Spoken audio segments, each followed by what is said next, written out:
Patriotism, right, look at this. Yeah. As you can see, it is quite windy on the DZ. Whoa. But please give it up for our Union Jack flyer, Sergeant Luke Rideau!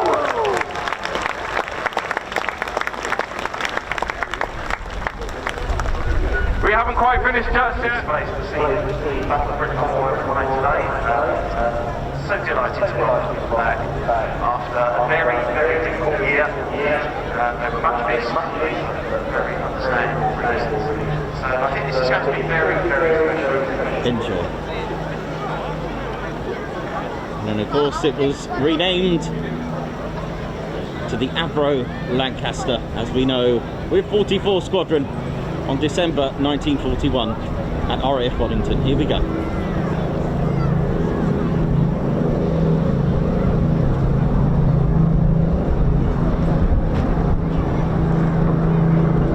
Ladies and gentlemen, I give you the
the dogfight.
Ladies and gentlemen, boys and girls, I give you the Royal Air Force Battle of Britain Memorial Flight, Lest We Forget. Absolutely incredible. I love the crowd applauding.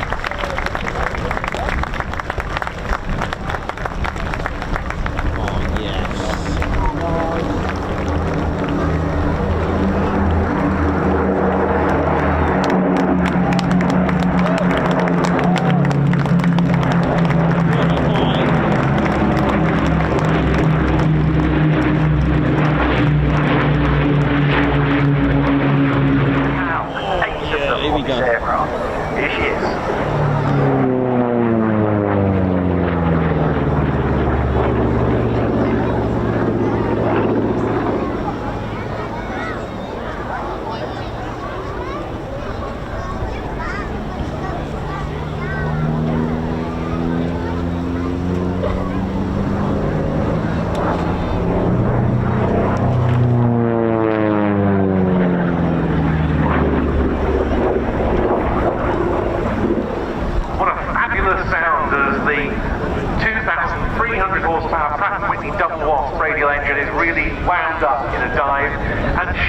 here something of one of the attributes that made this such an outstanding aeroplane, namely the fact that because it's so big and so heavy, it was an aeroplane that you could build up a lot of energy in a dive.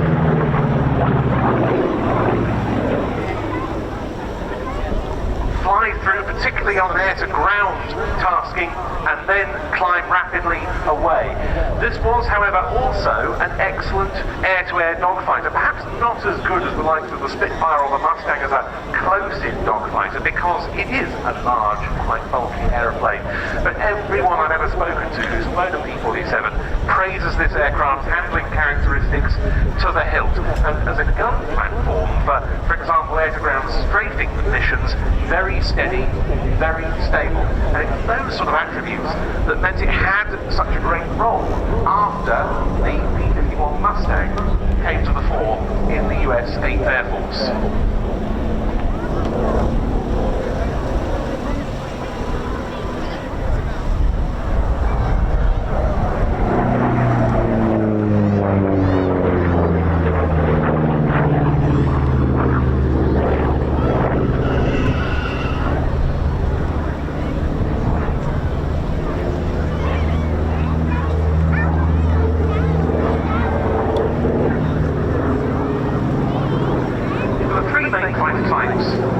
Deployed to Europe with the US Army Air Forces in the Second World War. There was this, there was the P-51 Mustang, we'll see in a bit, and the very distinctive twin-engine, twin-boom Lockheed P-38 Lightning. And of all those three, it was the P-47 that played the biggest role in the lead-up to D-Day, softening up the German Luftwaffe at its bases on the ground.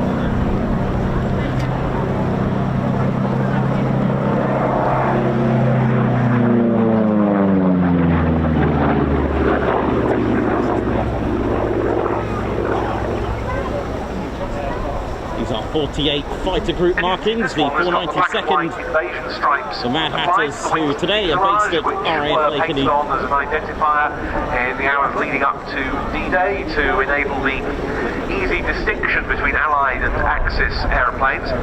This one is in the colours of a P-47 of the 9th Air Force, which was also, like the 8th Air Force, stationed in the UK. The 9th primarily providing close support to ground forces, and it represents the Thunderbolt flown by the 492nd Fighter Squadron of the 9th Air Force in the D-Day period.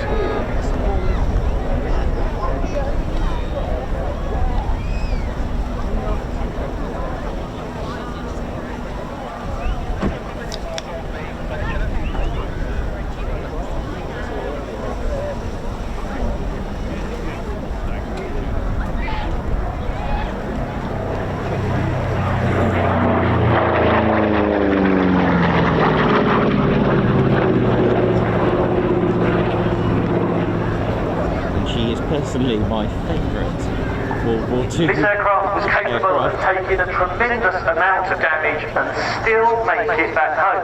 Some amazing pictures from the Second World War of aircraft that did make it home, where there's more holes than airframe. And of course, one of the things that helped that was the double wasp engine, which is air-cooled. We've seen the Spitfire and the Hurricane, Griffin engine, Merlin engine, all liquid-cooled, and a lot of pipe work. One round damaging that pipe work makes the coolant leaks, that terrible white thin stream of smoke behind, and the engine will seize. Not so in an aircraft like this.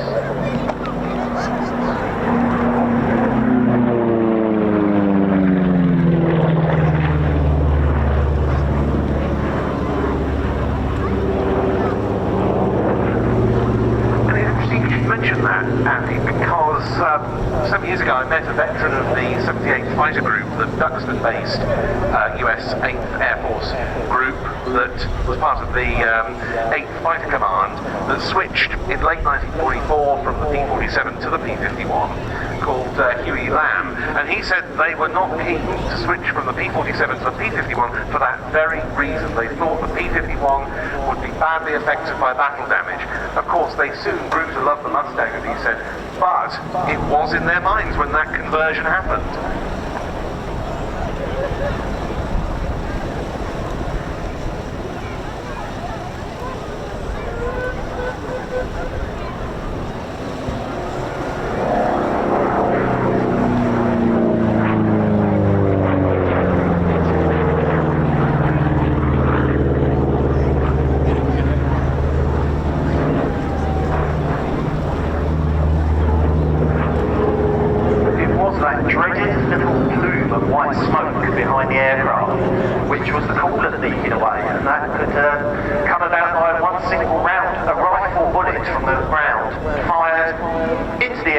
happens to hit some of the pipework, just like your radiator on the car.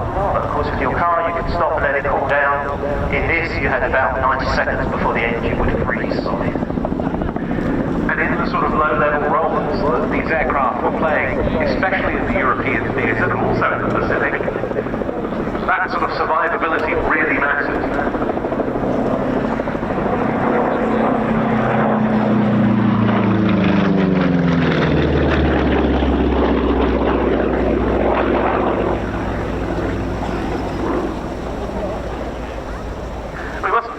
The RAF flew Thunderbolts as well 8 times. Most outstanding attributes. This is the Cessna L19E Bird Dog. Half and half. Importantly, it was to be of all living construction to replace the likes of the earlier L4 and L5 designs that dated from World War II. First flew in 1949 into service with the US Army. The following year, and the US Army's bird dogs, called L19s at that point, went straight into action in the Korean War. They were also flown by observation squadrons of the US Marine Corps in Korea, and only one bird dog was actually flown by the RAF, by a single RAF flight operating in Korea, and it was deemed superior to the Ulster AOP-6s. Actually, do you know what? I've actually heard of one of these now. Bird dog. I was chatting to our very own Aspen about one of these. Nonetheless, the Ulster Soldier Army only ever flew that one bird dog. See here, it's a very manoeuvrable platform at low level.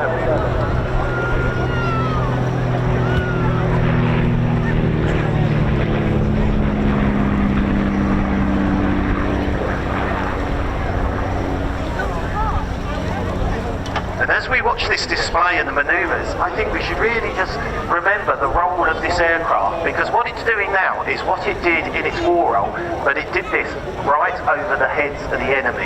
Its main job was to spot the positions of the enemy and then pass that information back to various platforms. That could be 4 F4s about to tip in and drop a lot of bombs. It could be to a ship out at sea to fire a salvo of 16-inch caliber shells. It could be artillery pieces, but its job was to get very low, very close to the enemy, and then pass that information back. That is a very serious issue. Yeah, the forward air controller airborne, as we now call it, BAC A.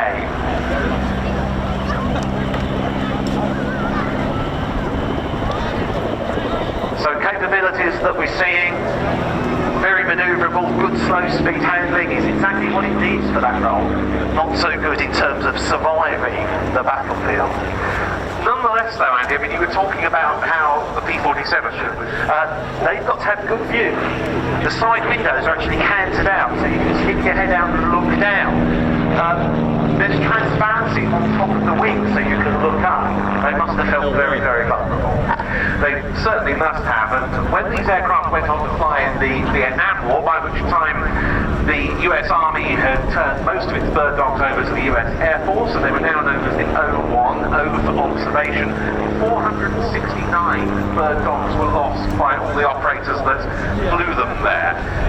Some did remain in US Army service, but mostly they were turned over to the Air Force. They were also flown there by the US Marine Corps, by the South Vietnamese, by Air America on behalf of the CIA. Now, I mentioned the colour scheme on this one is that of South Vietnam, and it represents one of the most fascinating bits of the whole bird dog story. It's painted as the aircraft of Major Quang Le of the South Vietnamese Air Force, who on the morning of the 30th of April 1975 took off from Con Son Island to escape the end of fighting in South Vietnam as the North Vietnamese overran Southern Territory, and of course Saigon was evacuated. He flew his little bird dog out over the South China Sea, hoping to find a US Navy carrier to land on, and he ended up doing so. He landed on USS Midway, and it was the first bird dog ever to touch down on an aircraft carrier.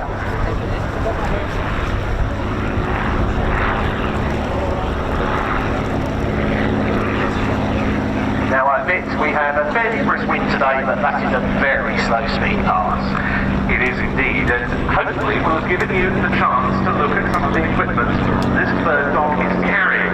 Under the wings, you might have noticed it's got 8 2.5-inch in-century rockets, which are known as Willie Pete's. Of course, these are dummies for display purposes. Those were used for part of the role Andy was describing earlier, marking enemy positions.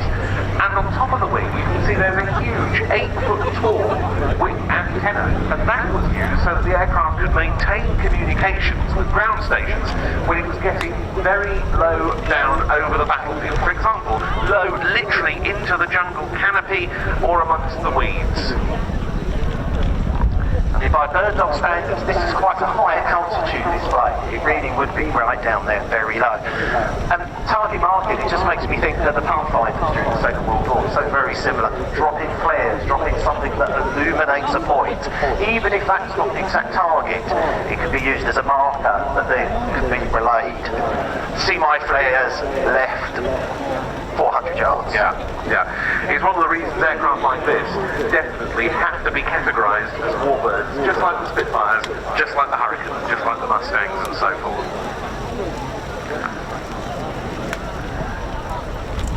And if you're the enemy and you have one of these above you, it's a prime target because you know what that aircraft is doing. If it sees you, it will call up some support, be it from the air, be it from the ground, be it from sea. So, yeah, these were prime targets aircraft here. Yeah, you can see the sort of aircraft that, to some extent, pioneered that role during the Second World War, represented here in our static display just off to the right of the control tower as part of one of our vintage static display areas by Simon Tilling's lovely little Oster Mark I, one of the very first air observation post aircraft operated by the RAF on behalf of the British Army during the Second World War. And of course it's a role that's endured because after the bird dog we moved into some of the Skymaster and the Bronco. We did helicopters. And then helicopters as well. More recent aircraft but still doing the same role, which was really the first ever role of air power all the way back to the First World War. Yes. Seeing over the enemy's trenches, over their line, what are they doing? Are my shells hitting the enemy or are they not? Yeah, it was the, as you say, it was one of the bedrocks of air power from the beginning, but this use of high-winged light aeroplanes really dates from the run-up to World War II and a British artillery officer called Jack Parham, who had a little Aeronca C2 of his own, and he realised the potential of flying aircraft like that for the artillery spotting role, and it led on to, like, Oster, like I mentioned, for the US Army, particularly the Piper L4 Cub, and as time went on, this aircraft took over that role. And he pulls up at 5 feet with the speed into height for his first manoeuvre, the hammerhead. Right Lieutenant Hughes was born in Carmarthen, South Wales, and started his flying career in the Royal Air Force in 1989, flying the Queen of the Skies, the VC-10, at RAF Bright Norton. Then, he was a search and rescue pilot on the Sea King. From the end of this half horizontal, Bob will put in negative 2G to level the aircraft upside down for an inverted pass.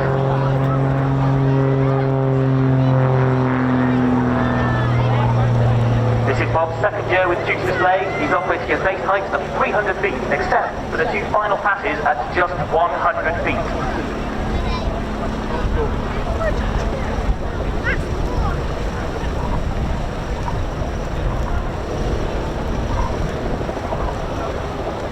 The TUTOR obviously is a first port of call for most people's experience with aviation in the Royal Air Force, be that Royal Air Force Air Cadets or University Air Squadron students.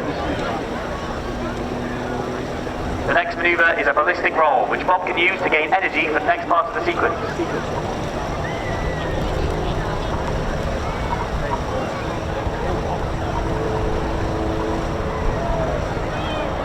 When not displaying, Bob is a qualified flying instructor, or QFI, on 115 Squadron, based at RAF Wittering.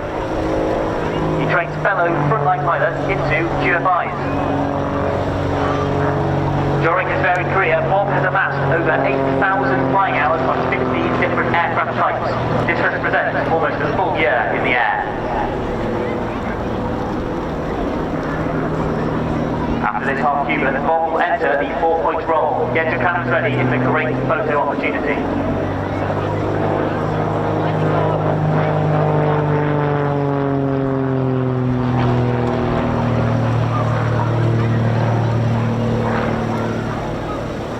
The Tutor has a top speed of 212 miles an hour, or 185 knots, and can achieve maximum positive 6G. Nice.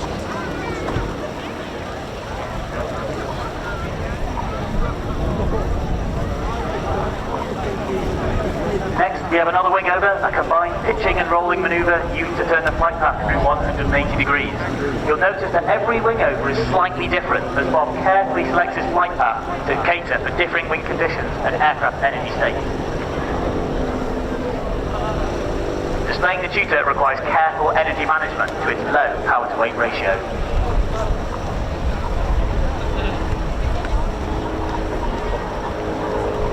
Bob now rolls 90 degrees or pointing straight up before completing a stall turn at almost zero airspeed. The two 90-degree turns allow Bob to continue in the same direction.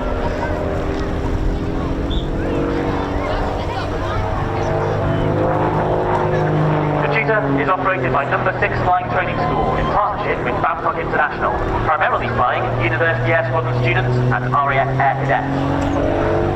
There are 13 air experience flights across the UK that offer flights to 20,000 cadets each year.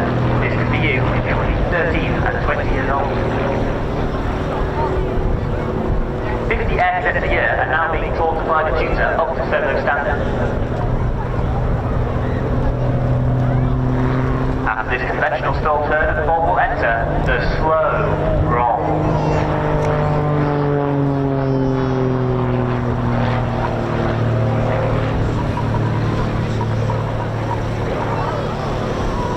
During the slow roll, you may have noticed the Royal Air Force Benevolent Fund heart on the belly of this aircraft, seen since 2022 to celebrate this fantastic charity. The Benevolent Fund supports Royal Air Force personnel, air cadets and veterans wherever they are in need. We are proud to raise awareness for a charity that gives so much to the whole of the RAF family. Visit our tent or view our Tutor display leaflet and website to access a QR code to donate to the Benevolent Fund.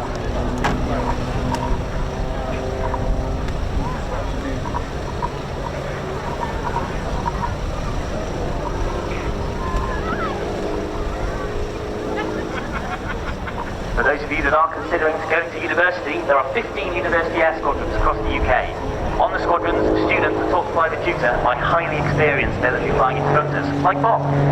It's worth mentioning that the UAS flying syllabus does include solo aerobatics.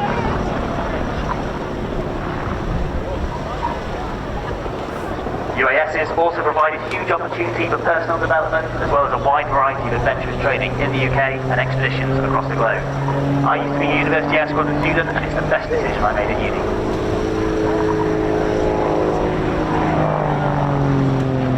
We're now in the high energy section of the display, with a derry turn, quarter clover, and now just finishing the loop, which are quintessential aerobatic manoeuvres.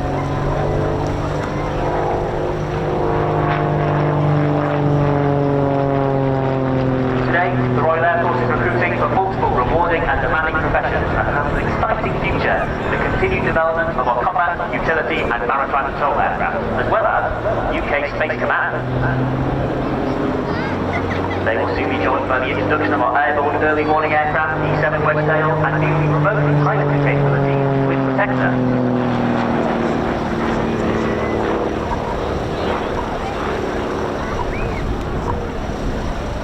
The high tempo of operations continues today, with aircraft and personnel deployed around the world, operating with NATO and our other allies. Visit the RAF website to find out more about our professions, including, but not limited to, aircrew, air operations controllers, engineers, medics, cyber day specialists, and many more.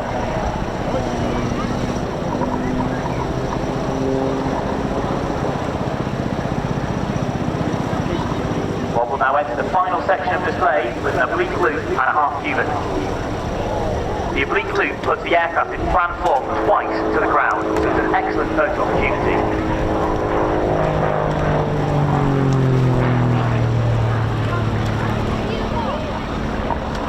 I'd like to take this moment to say a big thank you to our supporters this season. They are the Royal Air Force Benevolent Fund, Babcock International and Runway 25, who provided much of the merchandise we're giving out to our stand this season.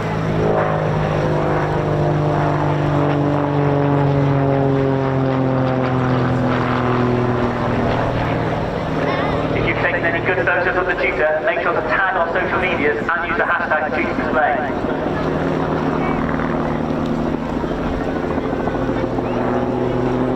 Bob will now bring the tutor around with the parting wave at 100 feet, our final great photo opportunity. A big thank you to Cosford Air Show for hosting us today.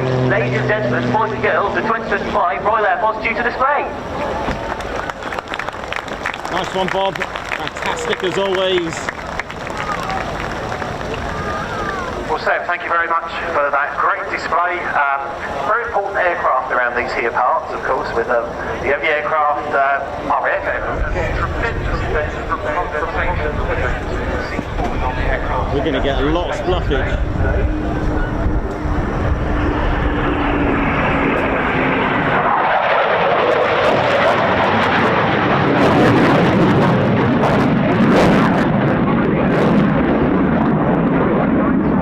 RAF Cosford on the Eurofighter Typhoon, FTR.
engines to idle, bringing that speed down to somewhere in the region of 120 knots. And here, Andy, is where the digital fly-by-wire control of the Typhoon really come into play. They do indeed. There's nearly 100 control movements per second this aircraft is performing just to hold this very steady, stable attitude. The design, like many modern designs, is actually inherently unstable, and the fly-by-wire control system affords artificial stability. And it also provides what's known as carefree handling, meaning the pilot can't take the aircraft outside of its elements. You've got roll control from the small, what are known as flaperons, a combination of flap and aileron on the wings, the flaperons, and those two canard foreplanes on the floor.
In quantity for the RAF, could build the Curtiss P-40 for the RAF under license. However, North American had other ideas. It came up with a design called the NA-73.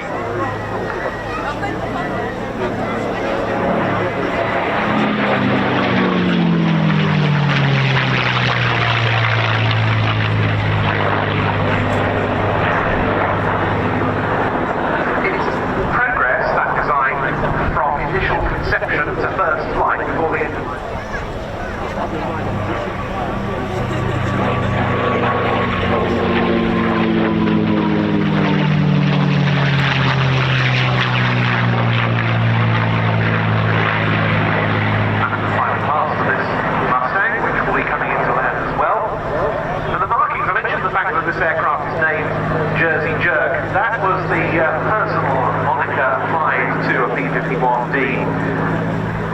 flown by one of the most notable Air Force names of the Second World War, Donald straight. He was assigned to the 361st Fighter Squadron stationed at Martlesham Heath in Suffolk. Initially equipped with the P-47 like we saw earlier. Straight wanted to name the first P-47 that was allocated to him as harder because look how long the nose this is aircraft from the now, there is cockpit. no forward visibility, so these fighters, Spitfires, powered from one of the great British aero engines, the de Havilland Gypsy Major 8. And you can see them converting that height into energy for their initial manoeuvre.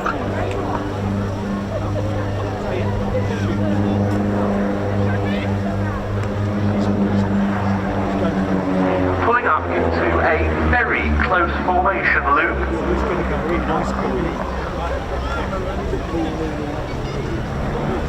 It's quite a while actually since I've seen a formation aerobatic CHIPMUNK display. Solo arrows, yes, but not in formation.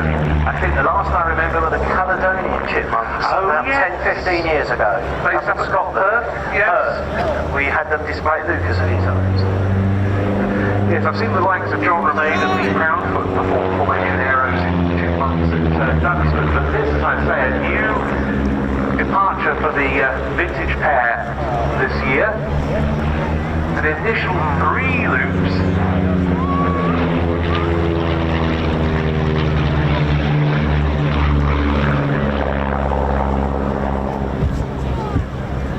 Turning tightly as they come up to the right-hand end of the display line, and of course maintaining close formation in low-powered aircraft like this, very challenging.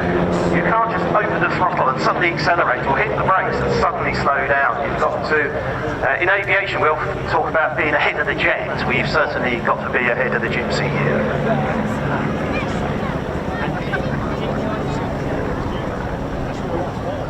If you think about what you need to do now, it's far, far too late.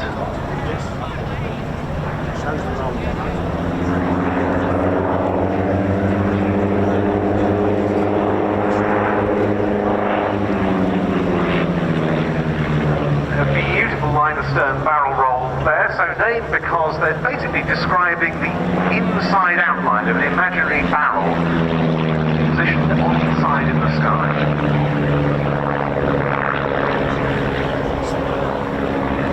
The first CHIPMUNKs were delivered to the RAF 75 years ago this year to the Oxford University Air Squadron at Kidlington.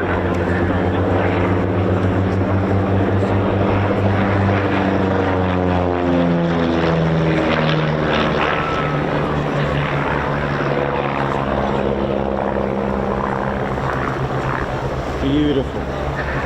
And this type is still on RAF charge because the Battle of Britain Memorial flight at RAF Coningsby has 2 of these aircraft for tail dragger conversion and refresher purposes.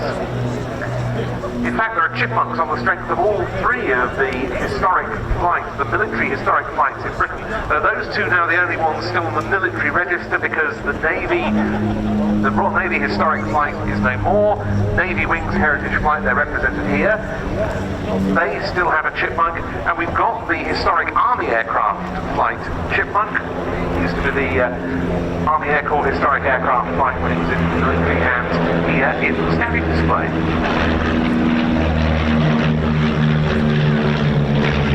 And even in its primary role, certainly with the University Air Squadron and their experienced flights, sustaining service to the end of the 1990s, I mean, that's an incredible record. Yeah, 1996 was when the final ones were retired by the AES, at that stage in favour of the Scottish Aviation Bulldog, which also replaced them with the University Air Squadrons. And then, of course, now we have the Grand Tutor in this role.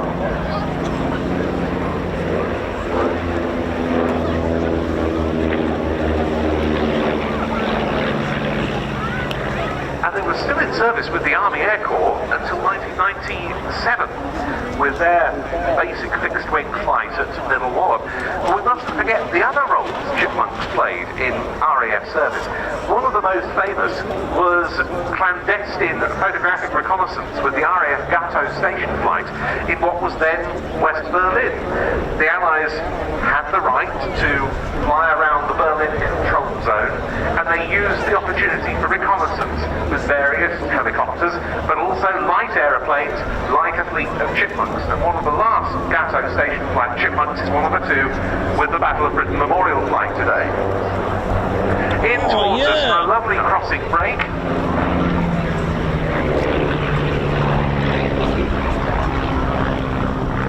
And nice to see two colour schemes represented here, Andy. The earlier silver with the yellow training bands, and the later red and white. Indeed, the red and white for me is the sort of real characteristic colours of this aircraft. This is the one I grew up seeing Chipmunks in, flying from RAF Cosford Air Show in Norfolk, flying air cadets during the summer. We used to call it support command colours. Support command, absolutely.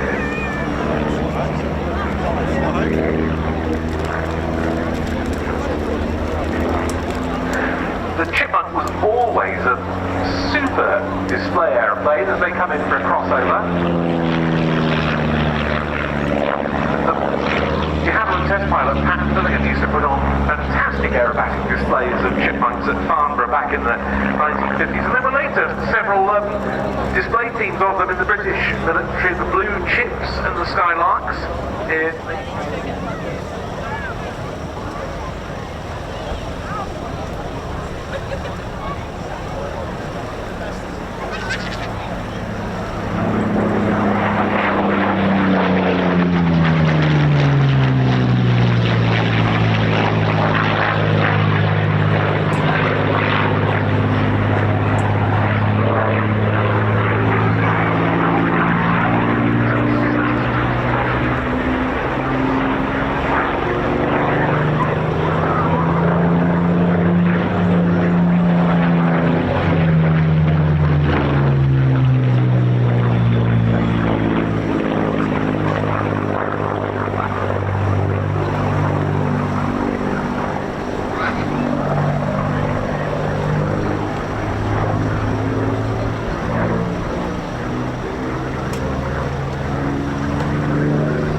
for its last manoeuvre on the Royal Netherlands Air Force historic flight, the Spitfire.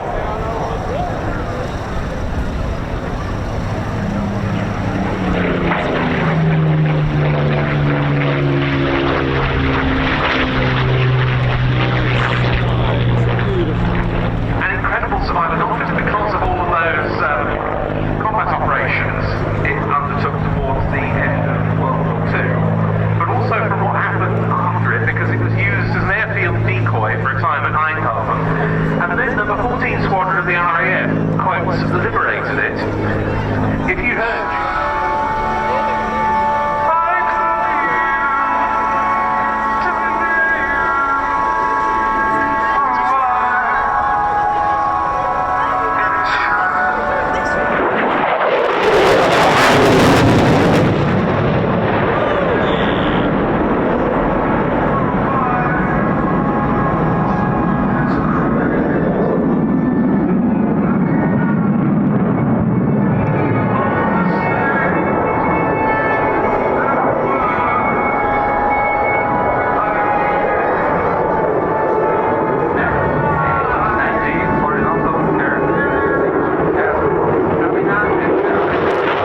and sacrifice. To all who serve, this one is for you.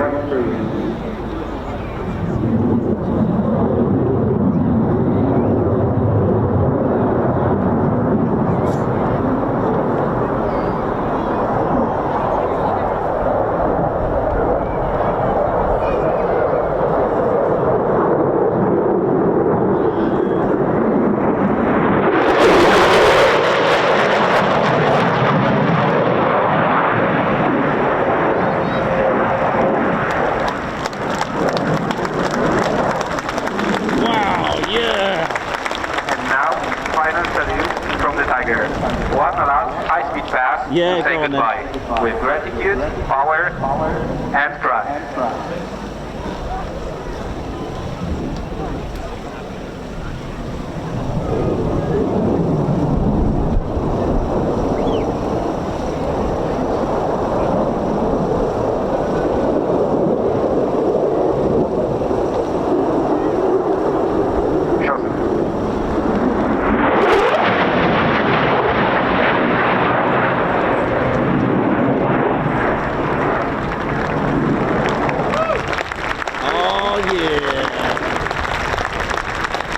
Straight on to the knife edge with smoke on as she starts her display.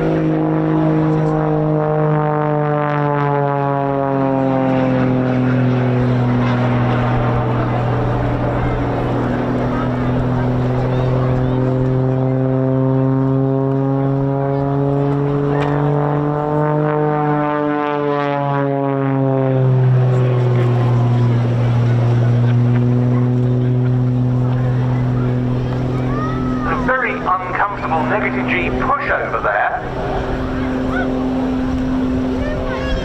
in a sequence that's a very high octane combination of classic aerobatic figures and manoeuvres from a typical freestyle competition aerobatic program. Melanie discovered aerobatics in 2006. Just a year later, she won her first title, the French Sportsman Level Championship. There are various different levels of aerobatic competition flying, and that was the beginning of her career, which has seen multiple French nationals.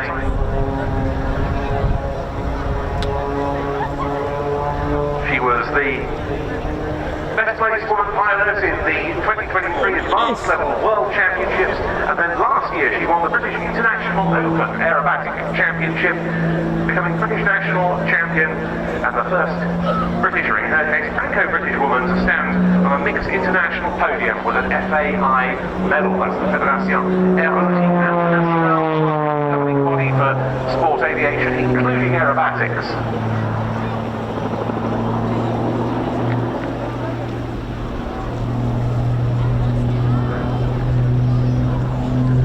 Rolling in the vertical, then a few turns of a spin,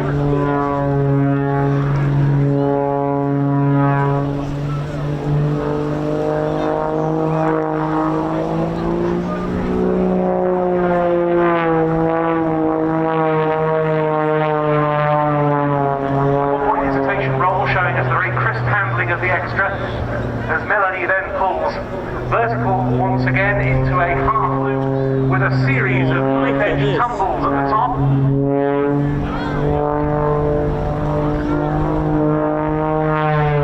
Two and a half turns of that, a figure often referred to as a roulade.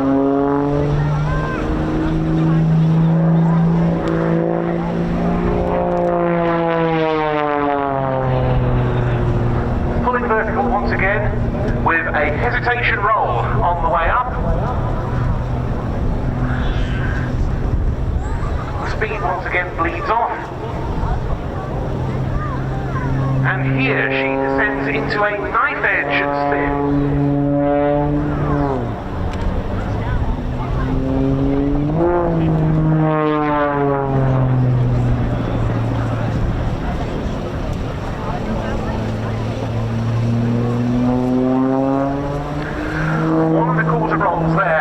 Heading towards you, descending slightly, a turn through 180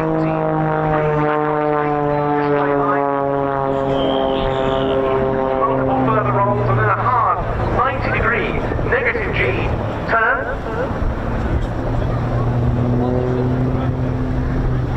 into a vertical climb, which I expect to terminate in a negative flick eventually.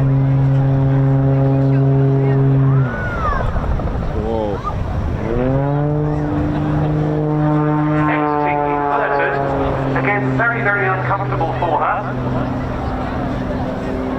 Continuing into and through the vertical. Oh, that's nasty. And a complete outside loop described there before heading back away from us.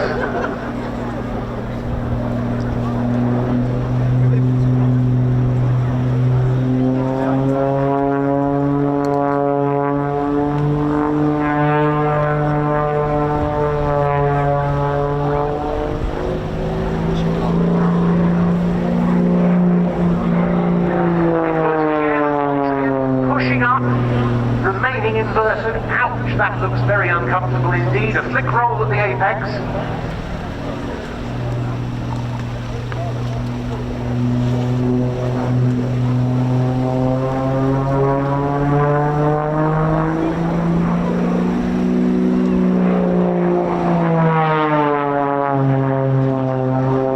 A 4-point hesitation roll on an upward 45-degree line, followed by a tumble, and now that excellent power to weight ratio comes into its own as Melanie brings the EXRTA 330 into effectively a hover, very nose high.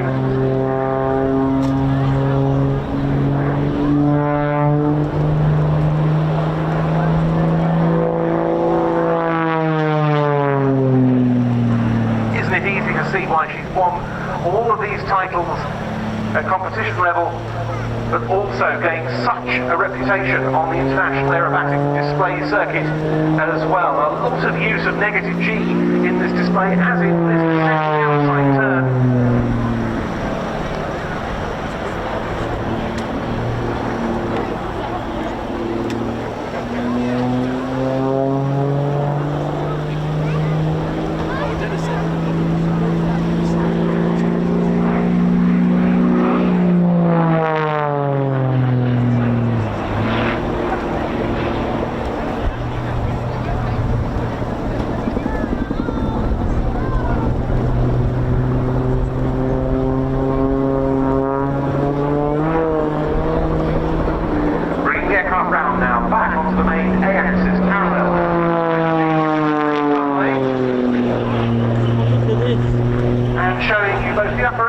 Surfaces of the EXRTA as she passes by.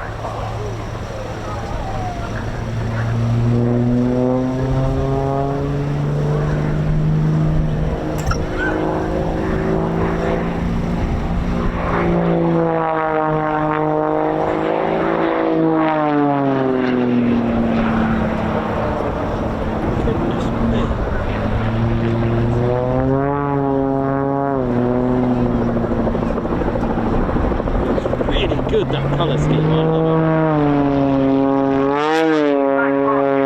Excellent view of Melanie in her cockpit. Do show your appreciation as she goes from knife edge one way to knife edge the other. Quite apart from being an ambassador for aerobatics, Melanie also represents an organisation called Elevate Her, the aim of which is to encourage more young women to get into aviation as a career or indeed as a hobby.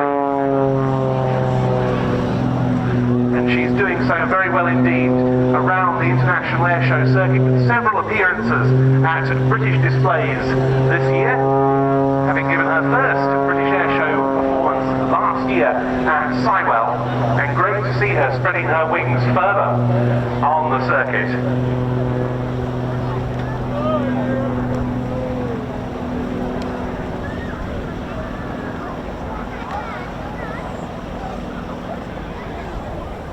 Climbing to regain some height, putting the smoke back on,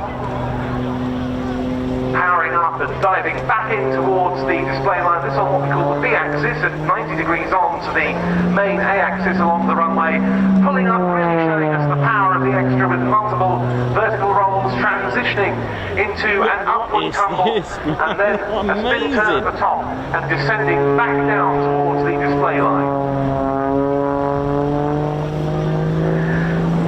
so many other accolades, Melanie in 2016 became the first woman to compete in the very famous Red Bull Air Race World Series with multiple podium finishes to her name and a victory at Indianapolis, no less, at the famous Indy Motor Speedway in 2017.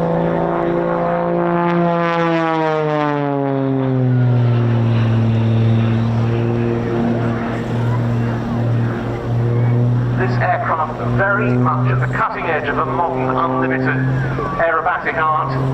Oh, look at the way it flips the back. Extended, rolling tail slide.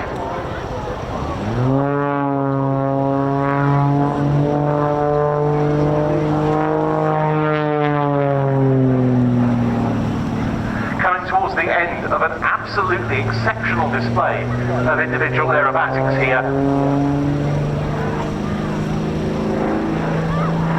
Hesitation there on the diving 45, onto the axis again, pulling up. A series of rolls, and then a brief push into negative G, and again hanging it on the prop.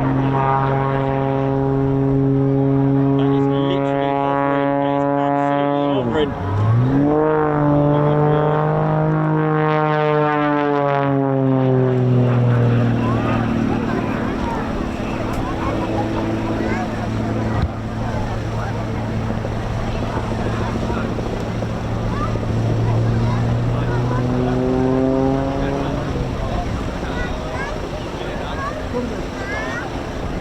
Back in, you can see now at slower speed to come back past you, and another very impressive knife edge pass.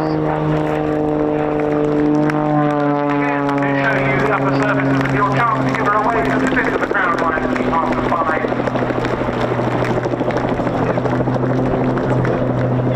A further vertical roll.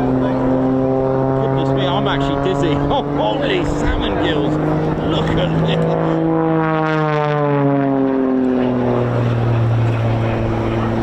Will this be your favourite display of Cosford Air Show?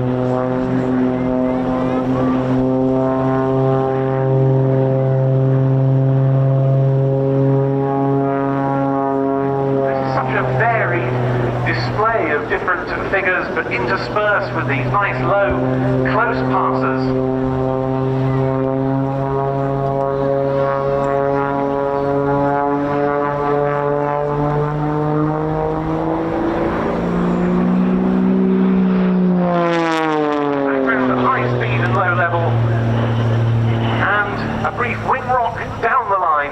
To finish her display. Well, what about that? Whoa, I mean,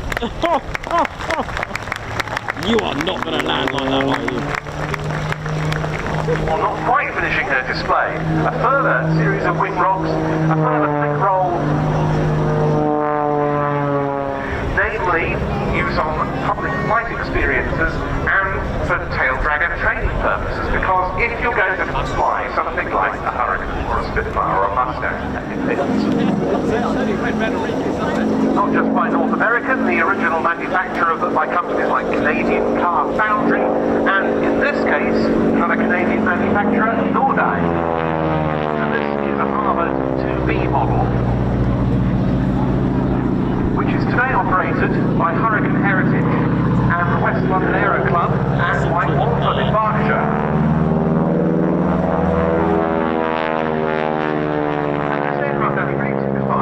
What I was saying about how useful a Harvard still is, and one reason why there are so many of them around, because this dates from 1952, this aircraft. It's one of the older Harvards still around in airworthy condition, built in Montreal. It served in Ontario as part of the British Commonwealth Air Training Plan.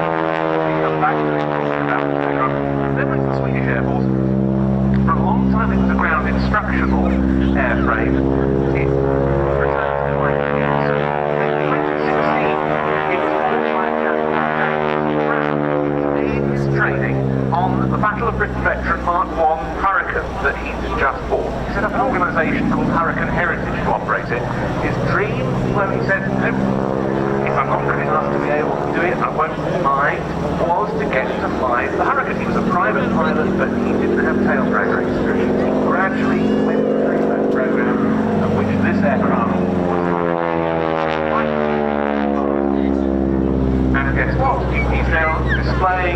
the Hurricane flying a great deal, flying headquarters elsewhere. So much of that down to this aeroplane. Today, during the 30s and 40s, imagine that gas between the elementary fighters of the day, making the Typhoon back then, and the frontline fighters, the Spitfires, the Hurricanes, the Mustangs. In today's terminology, the Royal Air Force, this is a hawk. It feels that it's the one that takes you from learning basic airmanship to frontline fighters. And why did it do all of that so well? Well, it was such an excellent advanced trainer for all sorts of reasons. Pretty powerful with that 600 horsepower engine. Some of its handling characteristics similar to the fighters that you would move on to. Crucially, as we were saying about the Chipmunk, he couldn't bite it. The student wasn't careful. Not an aircraft to get low and slow in, according to one warbird pilot I spoke to. And there's the ground handling aspect of handling a powerful tail dragger. It needs to be flown accurately in terms of your speed in the circuit, and your footwork once you're on the ground on the rudder pedals has to be pretty dexterous to stop it ground looping. And worth remembering, back in the late 1930s and early 40s, Spitfires, Hurricanes, Mustangs were all single-seaters. Now, today we have two-seaters. Back then, they were all single-seaters. Spitfire, on your own, get it airborne, fly it around the circuit and land it again. No help whatsoever. So this aircraft, trying to, being an instructional aircraft, a two-seater, was just trying to give you that feeling. This is going to be, when you read some of the classic books, Jeffrey Wells especially, his description of flying the whole it's absolutely magical. Yeah, because not all warbird pilots now go through the two-seat warbird stage. Of course, James Brown, the owner of this aircraft, or the pilot of this aircraft now, is a case in point.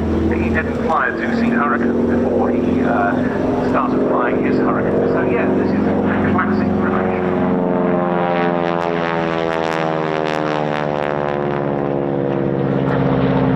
The other thing was it could be armed with guns, practice bomb, rockets rather than training, so it's very versatile as a trainer, using huge numbers by the Empire and later the British Commonwealth air training plans. The idea of those being training disrupted by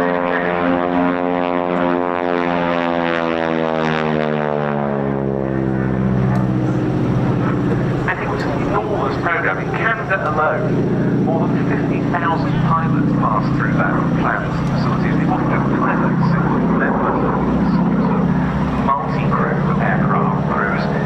160,000 on their training plan. It's so often the way that advanced trainers are forced into a light. Very often, as you said, very much involved in combat. We used them in Kenya against the Mau Mau in the 1950s, France in the Algerian War, Portugal as well during the Portuguese colonial war.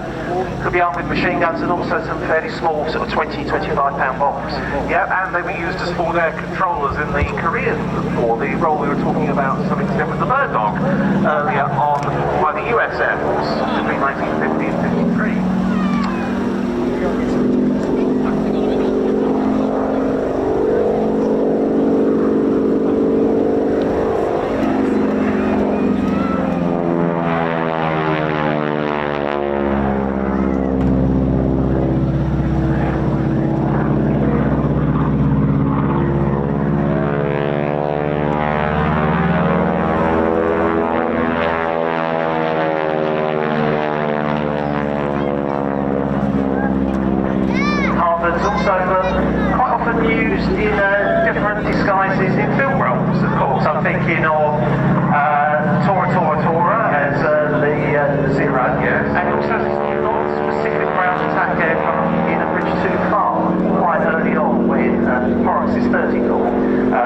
Down in the early part of the ground when they run around.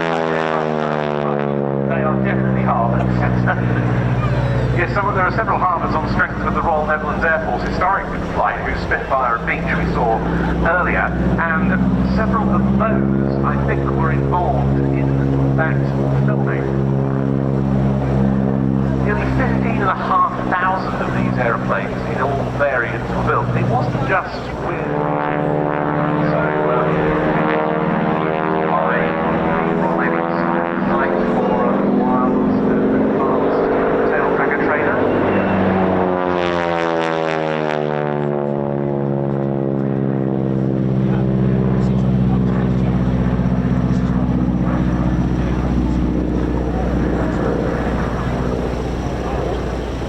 operating a tail-dragging aircraft is a very different experience. There's so many different forces that are at play.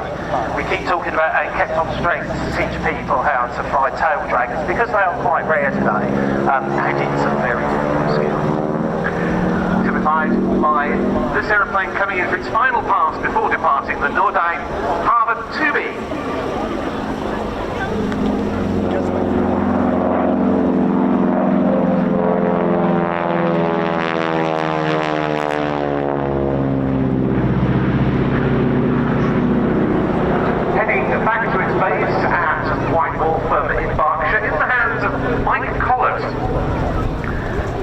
And Mike's someone else who's built to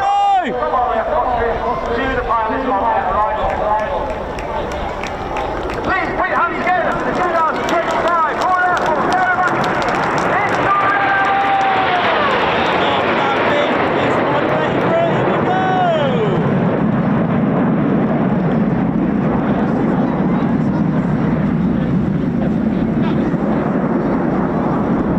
Red One pulls almost over 400 miles per hour, and he converts the team from battle formation to a world famous Diamond 9. The aircraft slows to approximately about 120 miles per hour, reaching a height of over 5,500 to 6,000 feet, as Red One brings that Diamond 9 down and bends it round to the right.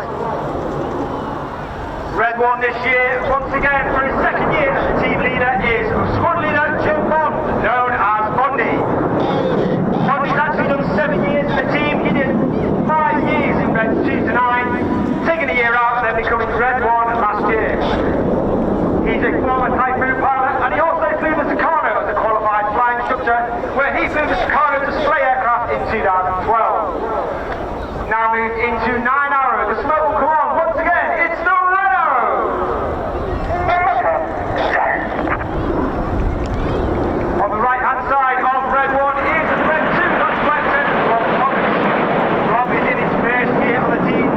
He was taken from training and made straight into instructor on the Hawk T1 with 2 wing squadron at RAF Valley. He then completed his training and moved to the Typhoon Force, where he served on 3 squadron on operations over Iraq and Syria, as well as an instructor on 29 squadron operational conversion units, all based at RAF Cosford. You now see those wings, all the even numbers on the right, all the odd numbers on the left, make themselves make rearwards in one of the widest formations that we fly.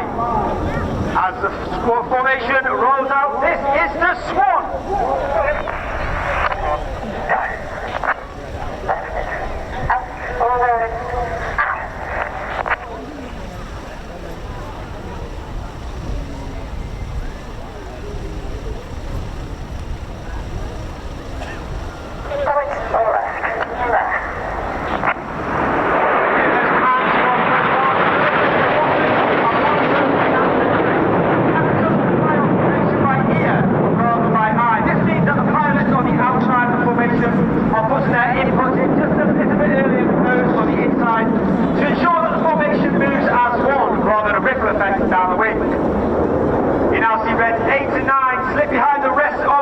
To form once again the shape of one of the most iconic aircraft ever to float in history. From the left, the smoke comes on in the Concorde.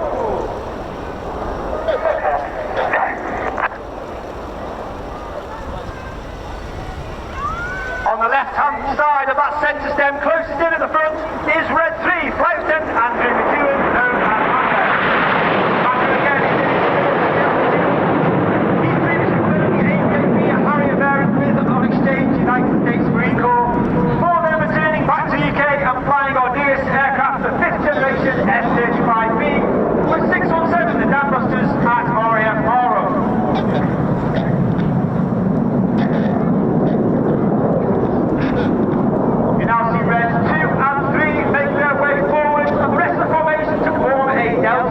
formation. And in celebration of 20 years of the Royal Air Force Typhoon display team, from the right, this is Typhoon! Yeah!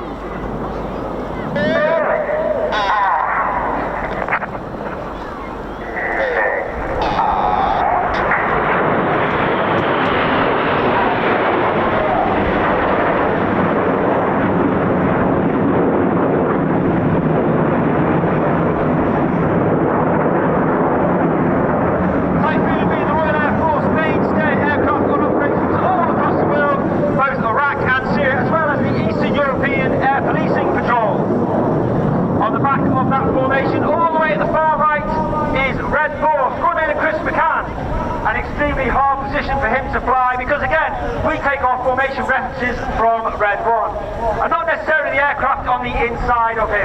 He's looking all through that formation, taking that reference out of Red 1. Chris McCann is in his second year at the team. Once again he was taken from training, made an instructor on the Tucano before joining the TR4 Tornado Force, where he got an AFC for his service on operations over Afghanistan. Coming in from the left to celebrate the Royal Air Force new capability in space and cyber, this is Apollo.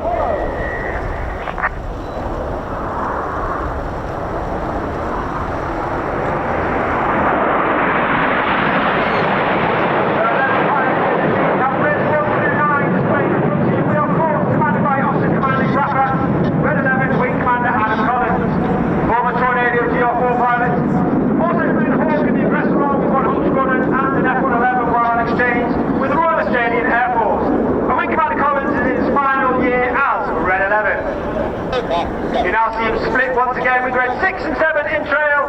Royal Air Force Costers, get your cameras ready for the colourful and noisy Big Vixen.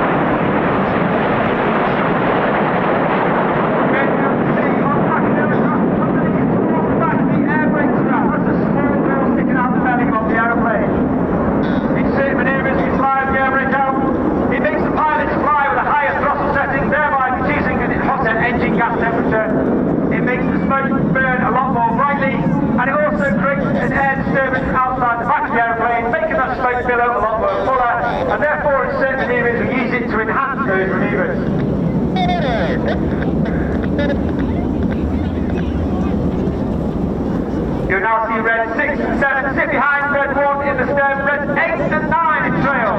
As they come around to right for one of the most popular, if not the most popular, the red arrows fly. Once again, ladies and gentlemen, boys and girls, get your cameras ready. It's tornado time! Oh yeah.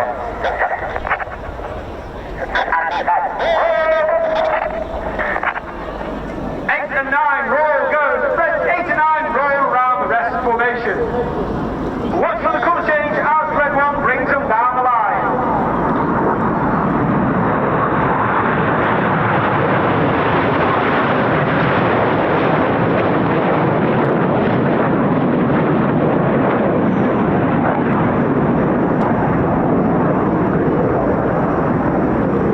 As I said, 11 pilots in the team. We've talked about red 11, myself, red 10. This is my 4th and final year on the team.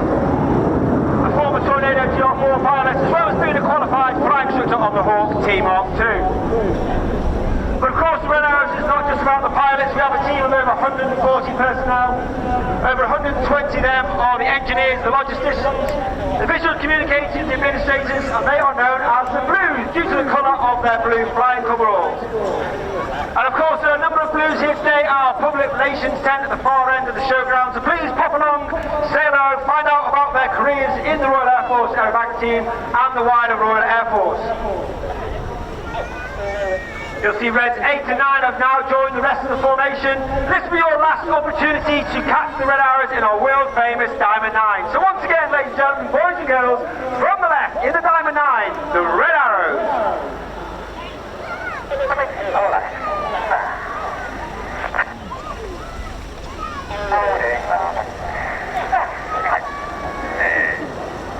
we start the second half, it's the more dynamic, heart-pumping, jaw-dropping formation. And we start with the same formation as last year. It's the 5-4 split.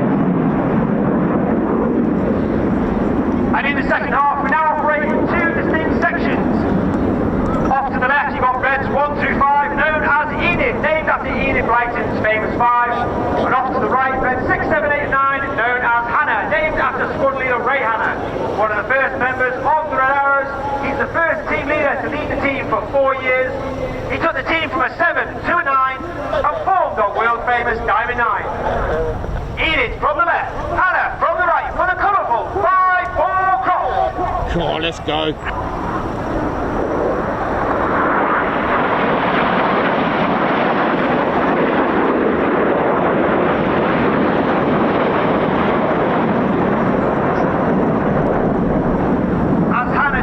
To our left, keep your eye on Enid, who come round to the left and stay in show centre. You'll see Red 4 coming in from the right to sit behind Red 1 and Red 5 in trail on Enid.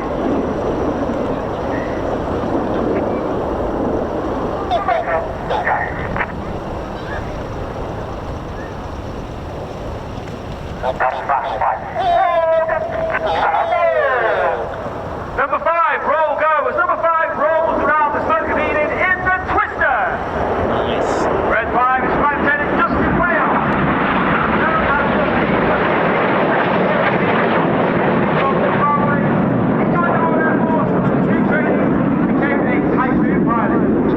He flew with 11 squadrons, 41 squadrons of test and evaluation squadron before becoming instructor on 29 squadron, all based at RAF Cosford. Look directly to your front and you'll see the smoke of Hannah running back in, looking for the red and blue from Red 8 and 9. Get your cameras ready for the Hannah break.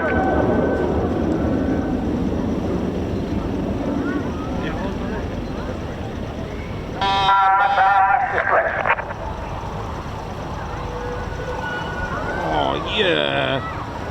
Red 6 and 8 to our left hand side, Red 7 and 9 to our right hand side. Hannah and the synchro pair are led by Red 6, synchro leader, squad leader Tom Hanson. Tom is in his third and final year of the team, a former Typhoon pilot and qualified weapons instructor on the Typhoon, where he was responsible for teaching all weapon tactics and technical information to the Typhoon board. And Squad Leader Hanson received a DFC for services on operations over Iraq and Syria. Each pair will now dive down to only 100 feet above the airfield. They have a closing speed of over 8 to 900 miles per hour in the Hannah Pass.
It's the world famous Synchro Heart.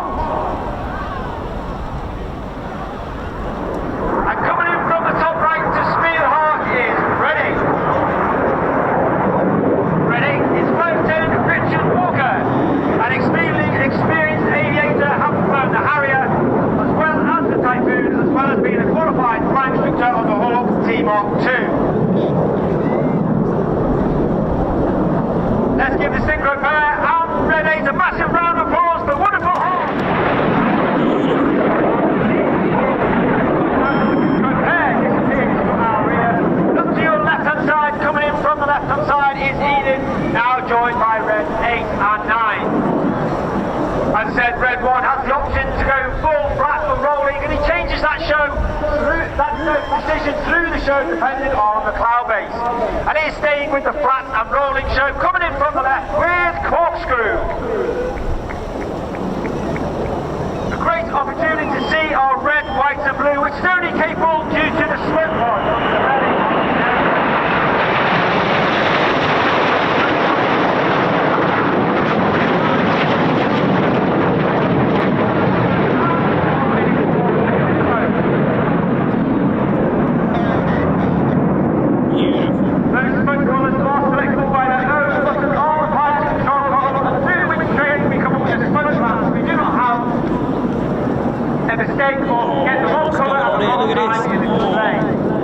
Red 7 from the right, red 6 from the left, front rolling back down to 100 feet.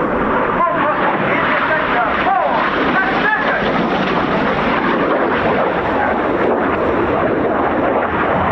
Once again, passing over the lip, switching from the front back to the blue on red.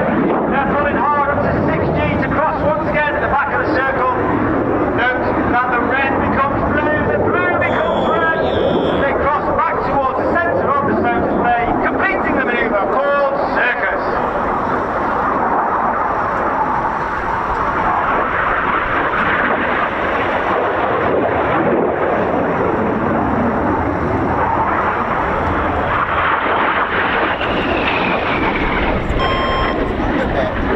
Up to your front right 45, you can see easy start to move the white smoke in trail.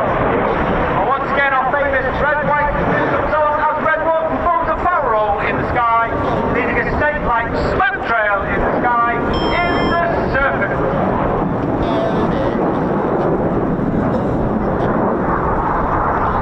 I mentioned earlier about the blues. We are lucky to have 11 individuals who fly the back of our aircraft in between displays when we cannot take them off. They are known as circus.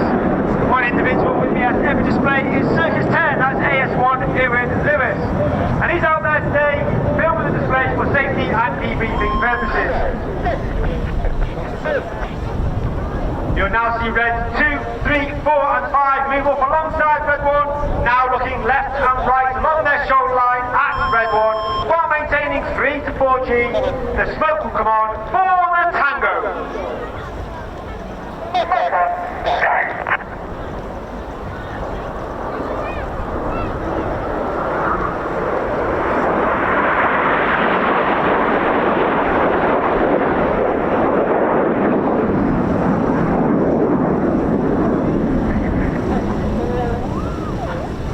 As Enid leaves to our front left, you're looking to the left now for red 6 and 9, red 7 and 8 from the right hand side.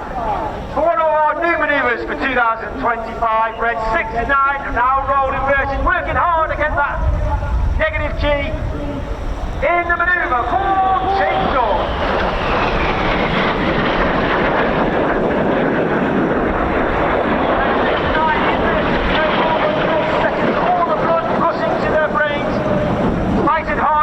Negative G, making that G-suit work extremely hard and then rolling the correct way up with a small amount of positive G to lead the display areas to our front.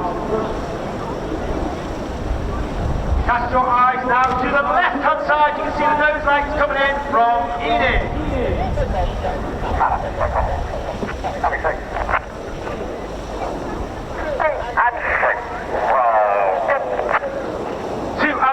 Roll, go. 2 and 3 roll to the outside.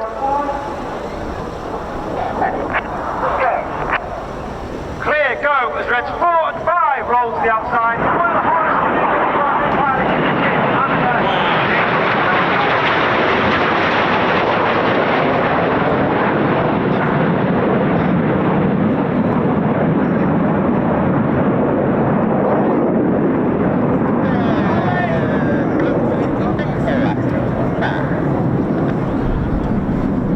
as you see to our right hand side, look directly to your front. Once again, you're looking for the aircraft of Hannah.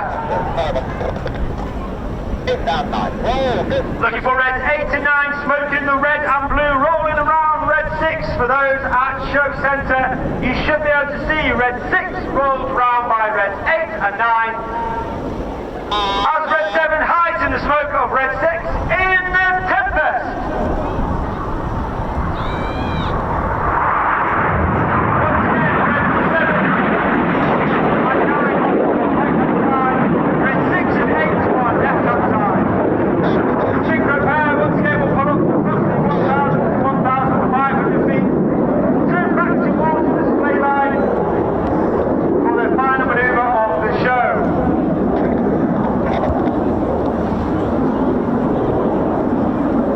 Once again, each aircraft down only 100 feet. That close speed of over 800 miles per hour. Each aircraft will perform a barrel roll followed by inverted flight in a manoeuvre called the crossbow.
Got you in a position, I put you in anyway. So.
fire through that. To our defenders, to our defenders. Yes, you got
No wonder he pulled it off.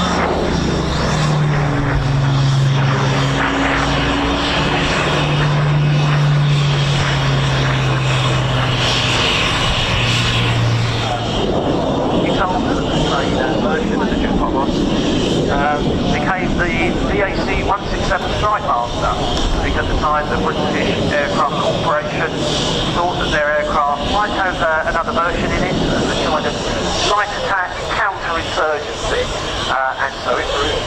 Yeah, a few countries were using jet bombers in different marks as light attack aircraft.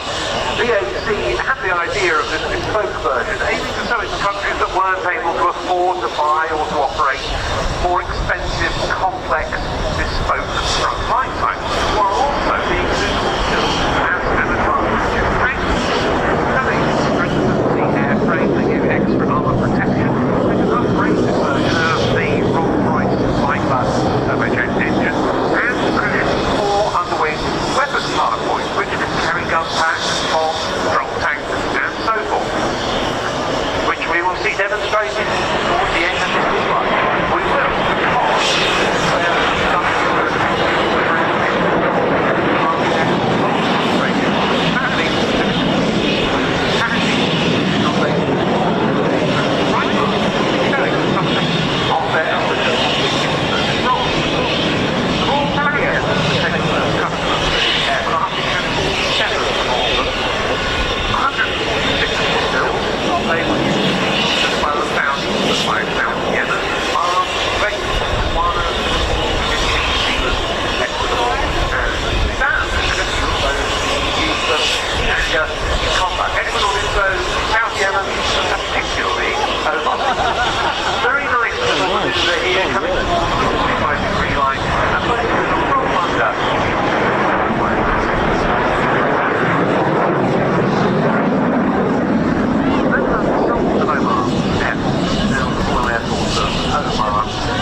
we get more?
I don't know what to expect from that.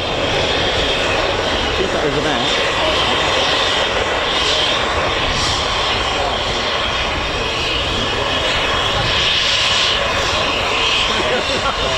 Lining up, they're running on the enemy target.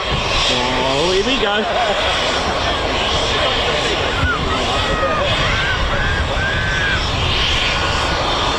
And as they pull up, they deliver the CHINOOK.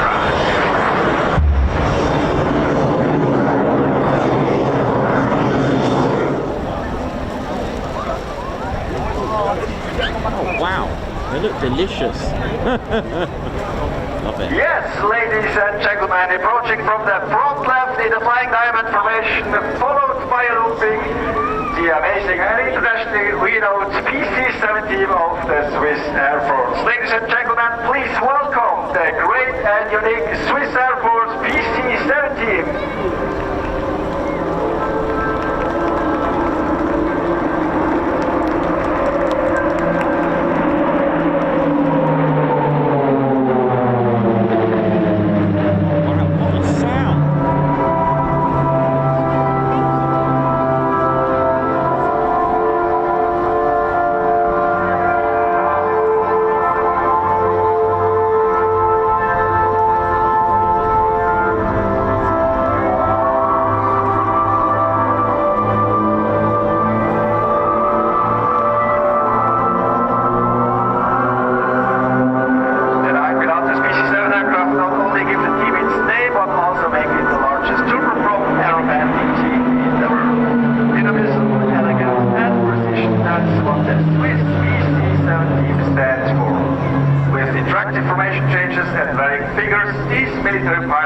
Pilots of extremely professional flying display and document the performance of the Swiss Air Force. You already observed the next formation change into the Super Flash, and now the next change into the formation called Delta, our largest formation, with a wingspan of around 70 meters, equal to an Airbus A380.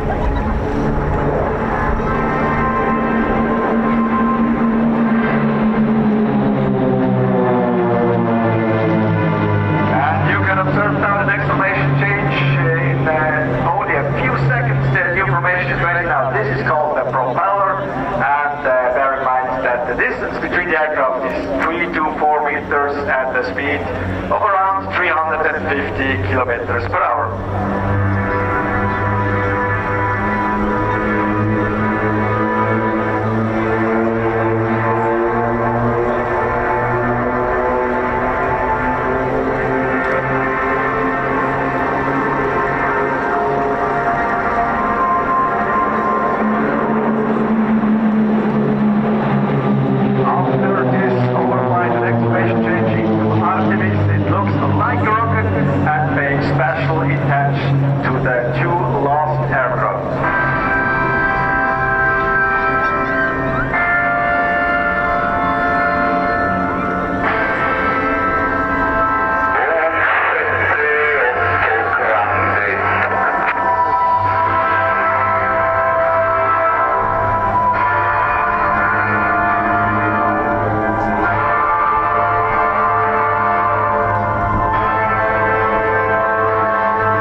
display. And we see the second crossing already now.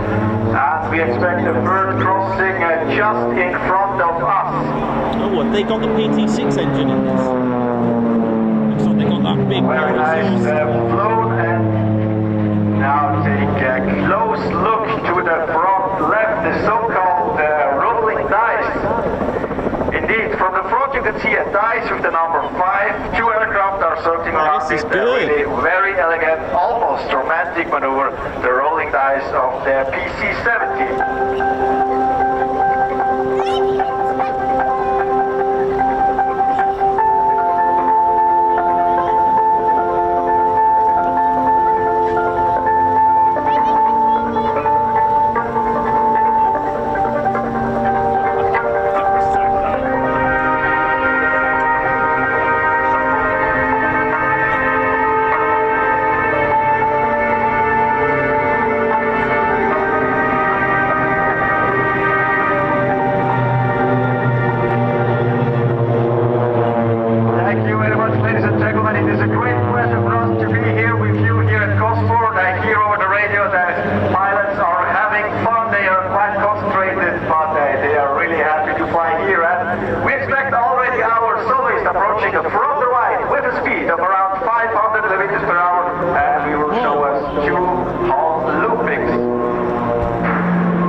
We expect the next highlights in the front of us. 8 aircraft are approaching after, again, our soloist coming back for roll, quarter roll. And now look to the front. We expect the other 8 aircraft, and they will present us not less than 4 crossings with due times. 4 aircraft crossing each other. Actually, it will be 3 crossings. So now they arrive. 4 from the left, 4 from the right. Now absolute trust between the leaders of each formation is needed, and they will just cross in front of us.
Finanti, nickname Yuri, Pascal Haltenstein, nickname Aldi, and in the back our soloist Captain Silvan Andrekin, nickname Goro. Thank you very much. He's flying on his back.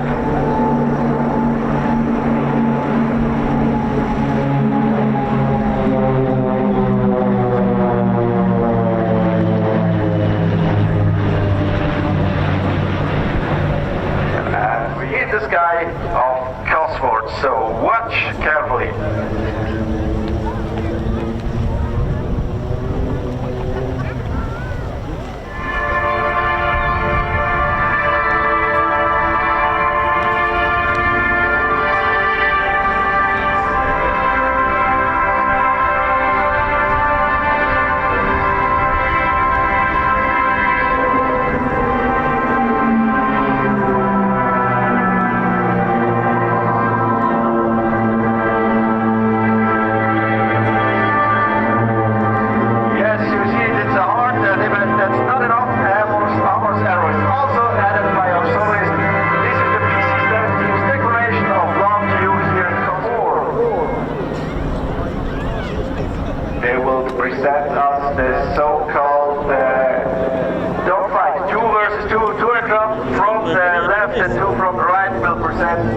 Simulated air combat maneuver, our formation called Batman, so get your eyes ready for the simulated air combat maneuver 2 versus 2.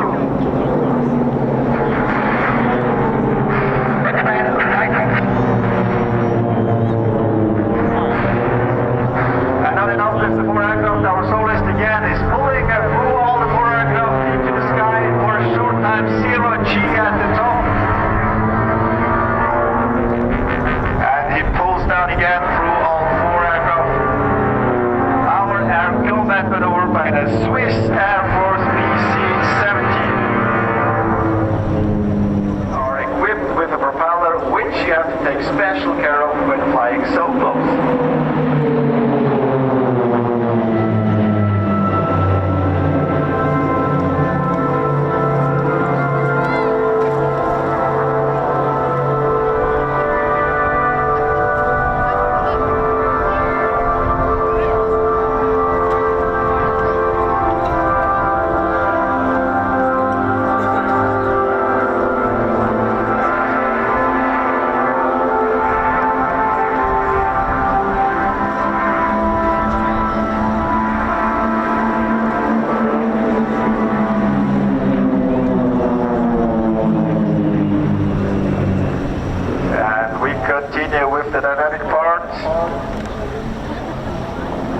So we will show you a new maneuver, the so-called roller coaster.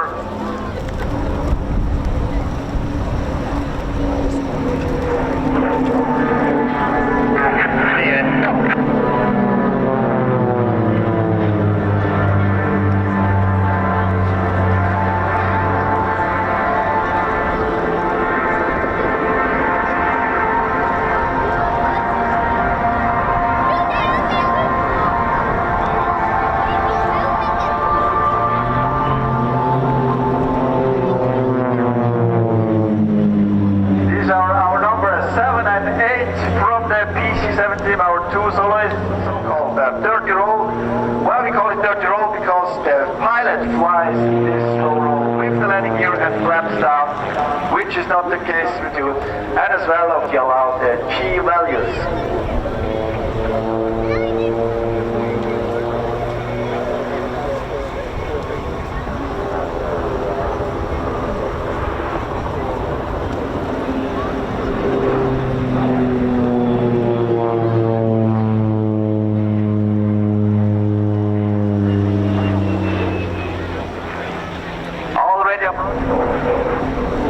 Is equipped with a Pratt Whitney turbine which delivers 550 horsepower, has a maximum weight of 1,900 kilograms. This is equal to a medium class passenger car. It reaches a maximum speed of 270 knots, and this is definitely faster than the fastest Ferrari or Porsche. And it has a climb rate of 10 meters per second. Compared to taking an elevator, it is doing 3 floors in 1 second. Since 1982, these PC-7 training aircraft have been in the service of the Swiss Air Force and are used for basic training of all the military pilots. So our soloist will now wave you goodbye. He will show you a tango. You can wave back to him with your hat or with your hand or whatever you wish.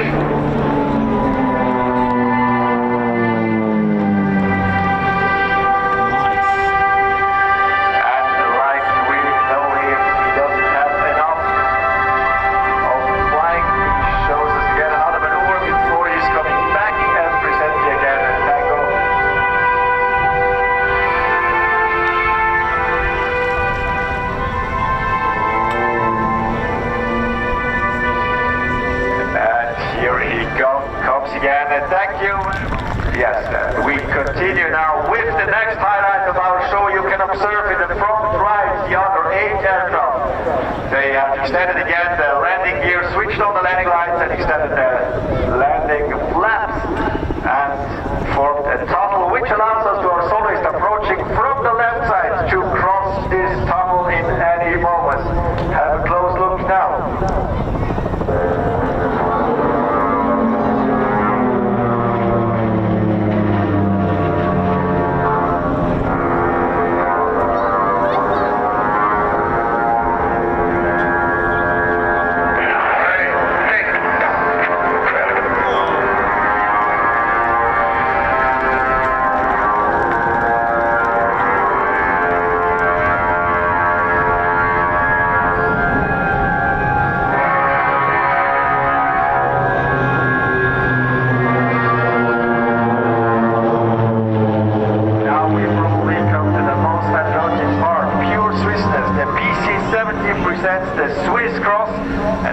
Difficult formation to fly. More Swissness is hardly possible. Swiss pilots in Swiss-made planes flying the Swiss Cross precisely and professionally flown, the PC-7 is a worthy ambassador of the Swiss Air Force and Swiss Armed Forces.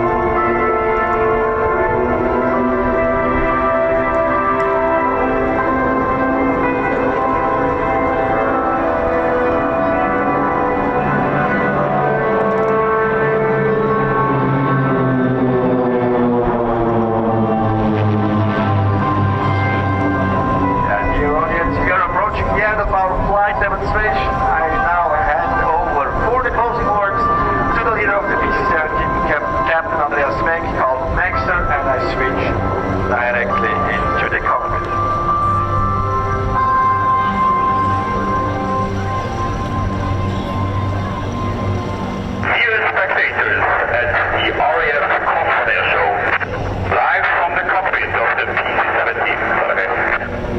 It's a huge pleasure and honor for us to fly at this brilliant event.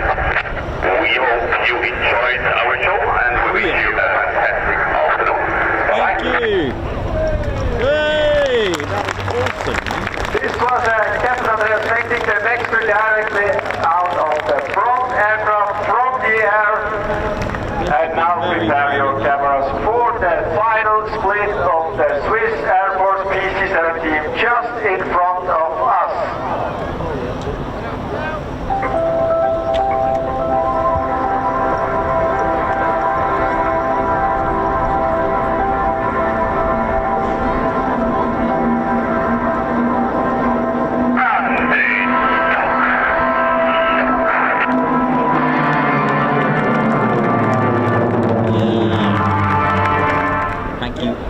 To everyone who supported the channel. I'd just like to say thank you to all our viewers today, all our newcomers who have discovered our channel today, and of course take the opportunity now to express my thank you, and for those that haven't, do subscribe to our channel.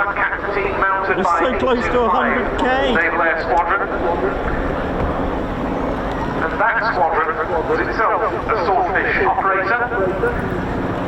not least flying off HMS Victorious during the operations that led to the sinking of the German battleship Bismarck in 1941. But in then, from the right, the Swordfish and the two Wildcats, the Royal Navy's Toronto formation. Here we go.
And the F-16s.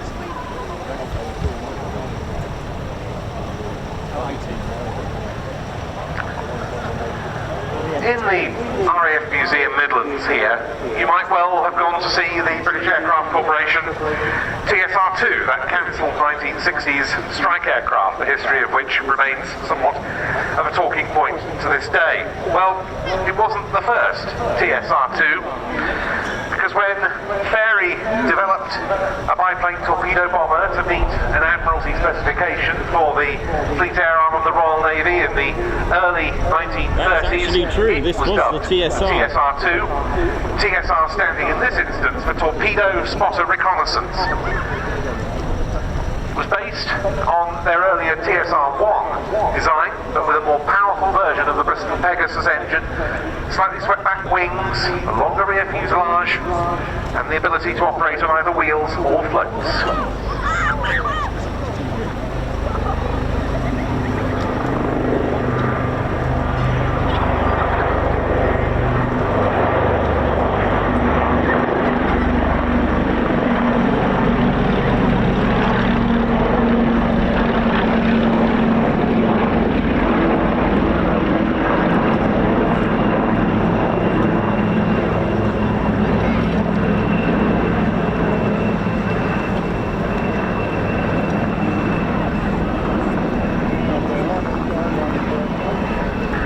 It was ordered in 1935 and named the Swordfish.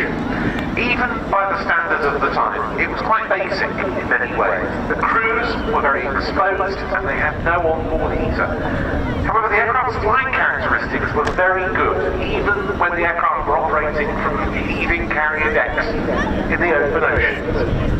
The Swordfish entered service with a 2-5 squadron, from which modern-day unit these two Wildcats come, in July 1936. It soon came to dominate in the torpedo bomber role as far as the Fleet Air Arm was concerned. 13 squadrons were equipped with Swordfish on the outbreak of war in September 1939. But in many ways, the Fleet Air Arm should never have had to go to war with such an outdated aeroplane in a leading role.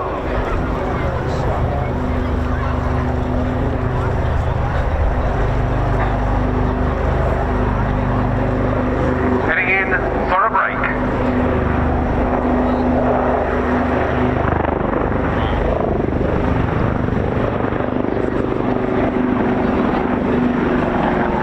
It's reduced to 82 knots, 94 miles an hour, with the underslung torpedo, and you can see this Swordfish is flying with a dummy torpedo under the fuselage. The crews had no accurate torpedo sight to calculate the all-important layoff that was required to aim the torpedo properly when attacking a moving target.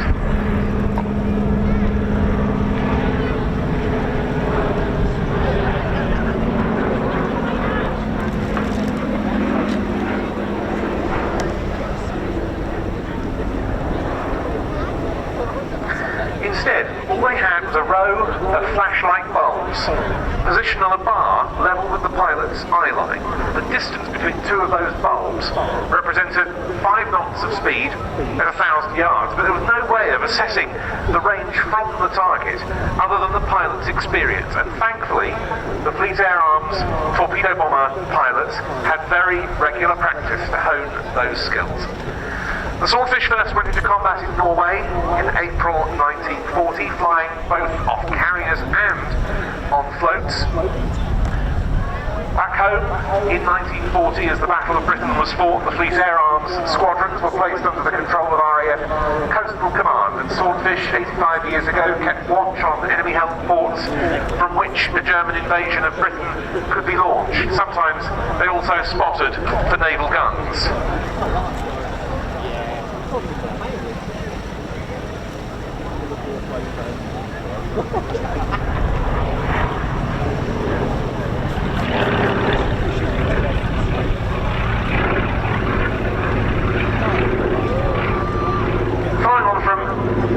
Perhaps the most famous action by the Swordfish was the sinking of the Bismarck in May 1941. They actually hit it twice. The first strike was by aircraft of 825 Squadron.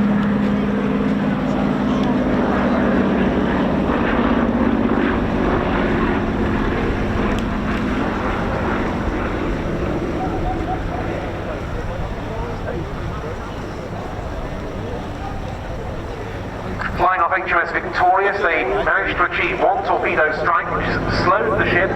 Ark Royal got into range. 3 squadrons of Swordfish were launched from Ark Royal and achieved 3 hits, one of which damaged the Bismarck's rudder, stopped it manoeuvring, and allowed the home fleet to get more easily into range and sink it with their guns.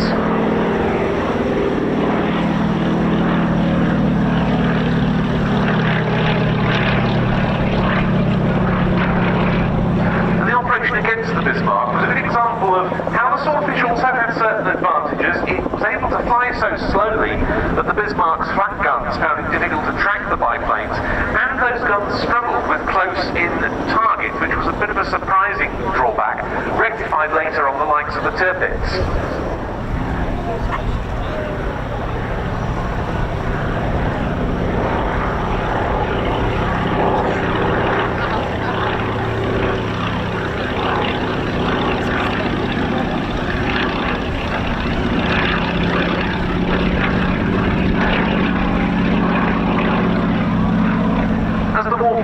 Swordfish had a major role protecting the vital supply convoys through the Atlantic and the Arctic Ocean, flying Gibraltar, with the Mediterranean fleet probably on patrols over the Straits of Gibraltar. It's now painted as an 820 squadron aircraft that flew on the operations that sank or led to the sinking of the Bismarck. And with a final wing rock on the last pass, we say farewell to Glenn Allison and the Navy Wings Heritage Flight Swordfish 1.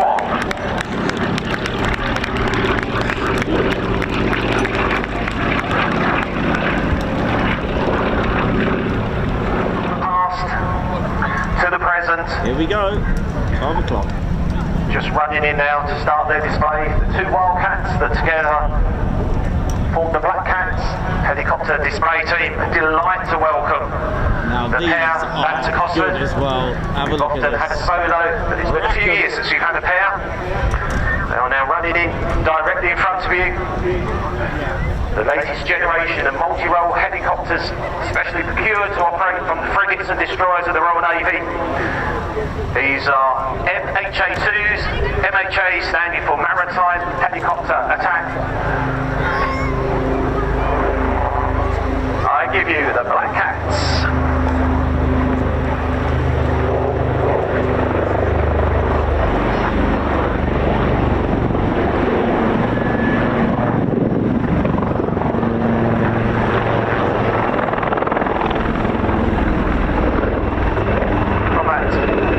First break, the aircraft head out back onto the B-axis. It came in formation, they now separate, but watch closely as they pull up again to cross each other. What they call the 180 cross.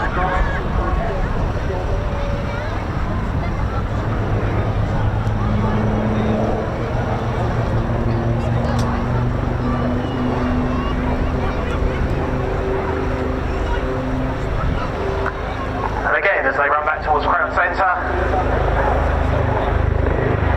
Camera's ready, you can see they're closing for the flag cross. Wildcat is crewed by a pilot and observer. It's also fitted with armoured crash-worthy seating for up to 6 additional troops. So the aircraft both need to reverse their direction. They do this by, well, it's called a wing over, I guess if helicopter turns, it really should be a pedal turn. That's true. So reversing the direction, both aircraft. This time as they come to Crown Centre, they rapidly decelerate, forming a fast stop manoeuvre to finish nose to nose.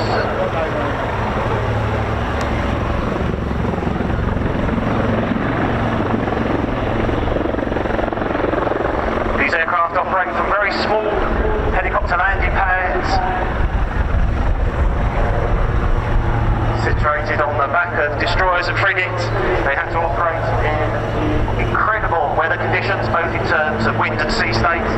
So this kind of precision that you'll see demonstrated this afternoon is absolutely essential. This is the climbing carousel. The aircraft nose to nose at each other, climbing to round about 500 feet, while also revolving through 480 degrees.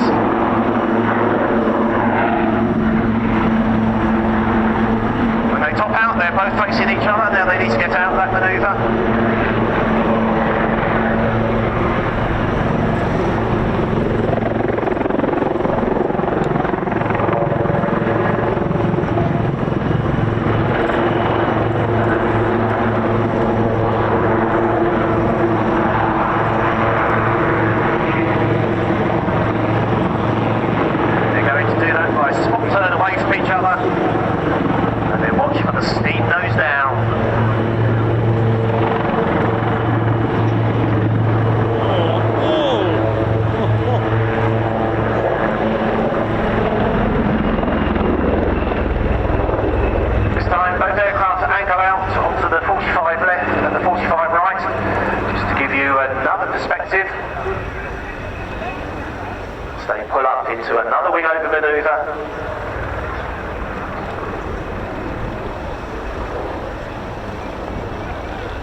fitted with a nose-mounted Westcam electro-optical device. A very impressive piece of kit enables the pilot to detect targets in all weathers at long range.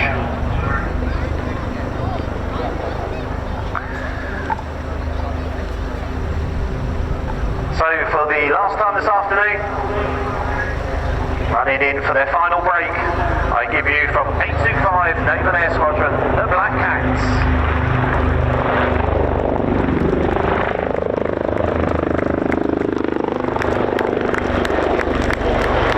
Nice, and I expect this to be very, very action-packed. Oh, here we go. Just, yeah, why not?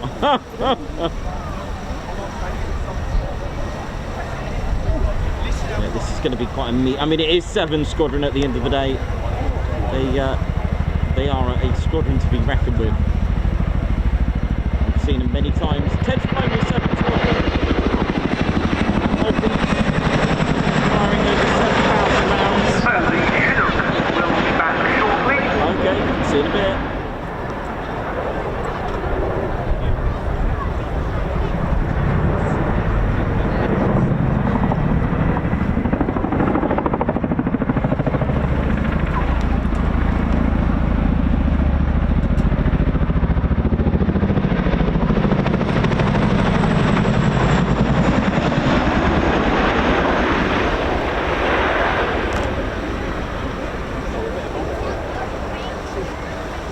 So with a bit of a flourish, the CHINOOK repositions to enable the 2 American fighters to head on their way, and then it'll be time for Jim. Oh, here we go. Look at this.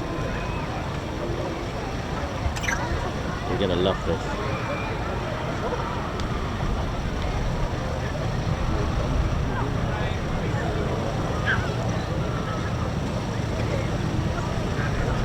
That's plenty about Cal. Now it's time to prepare yourself for the highlights of today's flying, Cosford.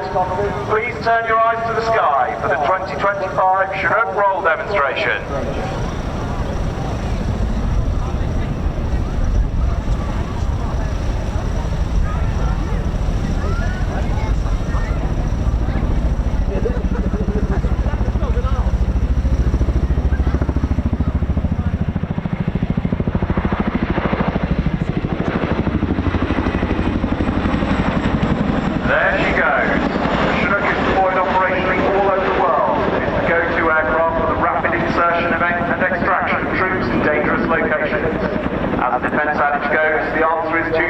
What is the question? That's applied ever since the CHINOOK joined the RAF in 1980 and is true today as it was then. To start the show, Cal's given us a wing over, rapidly turning back onto target, trading his speed for height and back again. The crew are now preparing in the cabin to drop more troops onto target. As the aircraft turns in for a downwind quick stop, they will simulate a late spot on the landing site to offload troops and vehicles, either on or off the battlefield. In the back, they're being efficient with their recce, making sure it's suitable to land on in the minimum possible time to avoid any threat exposure. Having found their site and making their approach, crewman Josh up front will be giving voice marshalling directions to Cal, talking him forward and down onto the landing site and monitoring the height of the aircraft as she comes into land. On the ramp for you today is Flight Sergeant Dave Sims. Born and raised in Margate, Kent, he joined the RAF in September 2014 as a weapons systems operator and has been on the CHINOOK force since 2017. He's a qualified helicopter crewman instructor and has accumulated over 2,000 hours on rotary platforms. When Dave's not in work, and occasionally whilst he is in work, he can usually be found on the golf course. Those of you up close can see Dave clearing the troops and vehicles to exit the aircraft at the ramp. Riding into the roll demo with some style today, we have members of the Joint Helicopter Support Squadron. Keep one eye on that quad mic if you will, to see just how critical these enablers are of working fast. With the troops and quad mic on, the aircraft departs with an over-the-shoulder transition, a defensive manoeuvre presenting the floor ballistic protection towards any probable threat. This gives the aircraft and any occupants the greatest possible chance of protection.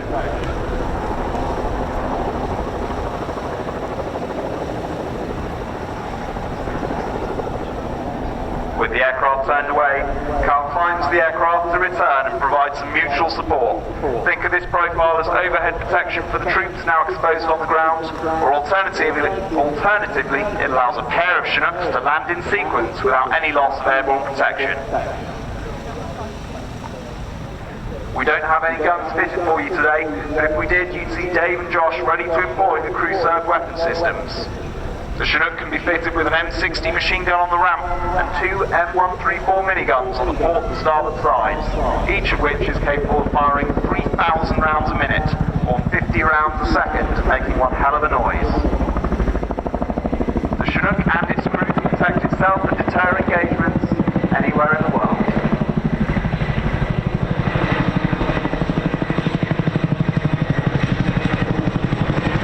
As they dive away for another wing over, it's time to introduce our co-pilot of today's show. Joining Cal in the cockpit is Flight Lieutenant Jacob Cameron Johnson. CJ is originally from Cottingham, East Riding of Yorkshire, joined the RAF in 2016 and got his wings in December 2021. He spent his first 12 months showing him off to air cadets by flying them and other air experienced passengers in the Grog Tutor, RAF Wittering. CJ is the baby of the team, joining the front line in 2023. Feel free to call him the Crow. He's an avid fan of Formula One. When he realised he was too tall, he decided to become a Chinook pilot. Forget the revs of F1, CJ. The best noise in the world is that bit of blade slap. The crew are now positioning for a fast roping approach, decelerating rapidly to accurately dispatch troops on a tight or otherwise unsuitable landing site. Think about rooftops or the deck of a ship, but today it's in front of you, lucky devils. In the starboard door you can see Josh kicking out the ropes ready to supervise the dispatch of troops, while Dave does the same at the ramp. Unfortunately, due to operational commitments, we don't have any troops to demonstrate for you today, but you will still see the ropes go out.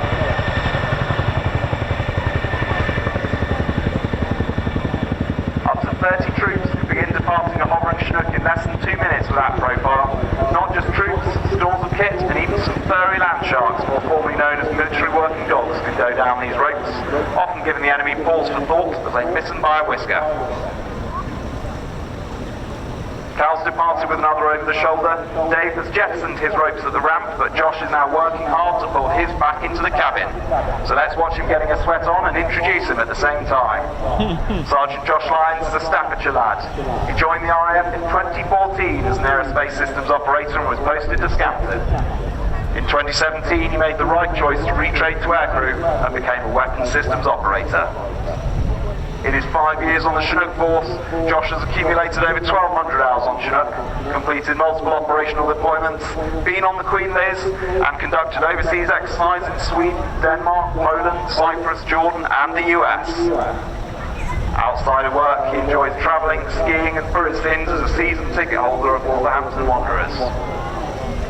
This is the highlight of the Royal Demo season for Josh. Having grown up in nearby Penkridge, he attended Cosford Air Show yearly as a child with his dad, who sadly passed away in 2021. Josh is dedicating his performance today to his memory.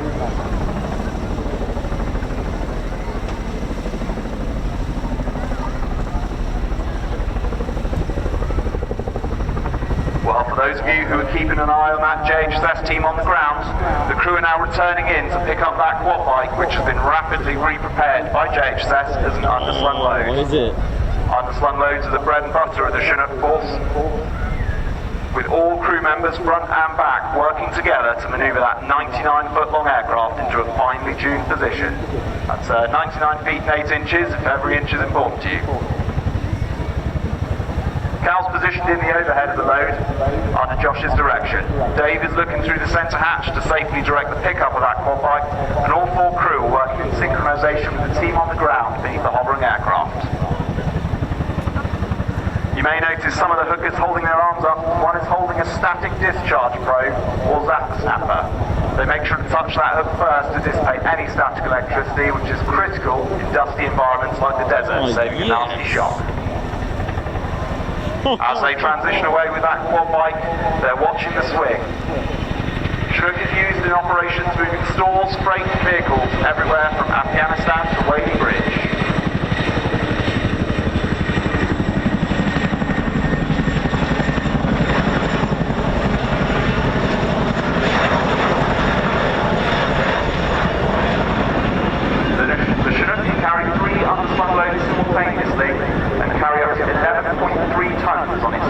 the load. This quad bike attached to the aft hook weighs just 350 kilos, but if it can be rigged, the CHINOOK and the hookers can take it. This capable aircraft is even able to pick up another CHINOOK, albeit with a few bits cut off to save some weight. Wow. With a maximum all-up mass of 24.5 tons, this workhorse can comfortably fit 30 troops inside, with seating on the floor up to 50. The raw power and versatility of the CHINOOK is all down to its iconic tandem rotor design, giving you that whocker. It provides a huge amount of lift, a large cabin, and it's all achieved without any of that dangerous messing about with tail rotors.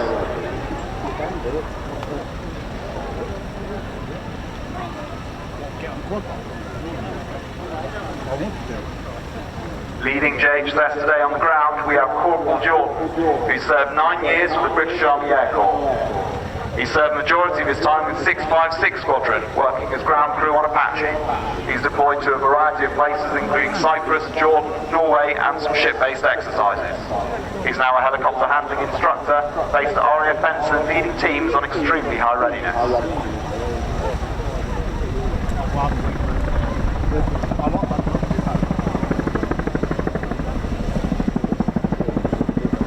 If you're looking back at that unhappy quad bike, the crew are monitoring the load during all stages of flight, but particularly during deceleration as swing can develop. These road vehicles are not big fans of heights. The crew are moving the aircraft to counteract that swing as the load reduces in the airflow. They're now returning to drop off the underslung load with an operational drop-off, which is the combined rapid drop of the load and the strops to egress away from a threat. Used in dusty or high-threat environments, it's vital to get supplies rapidly onto the battlefield.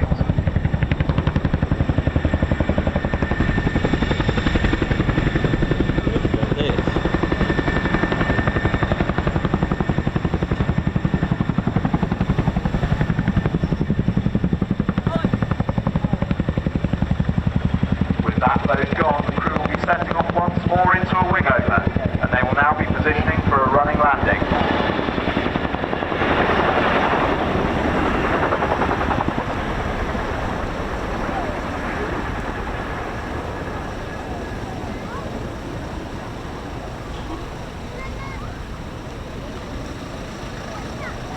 Running landings are used in situations where performance may be limited. This could be due to a hot, high environment like the deserts or high above sea level landing sites. However, it's also routinely practiced for emergency landing. It's our preferred landing style in the event of a single engine failure that may not give us sufficient performance for a hover.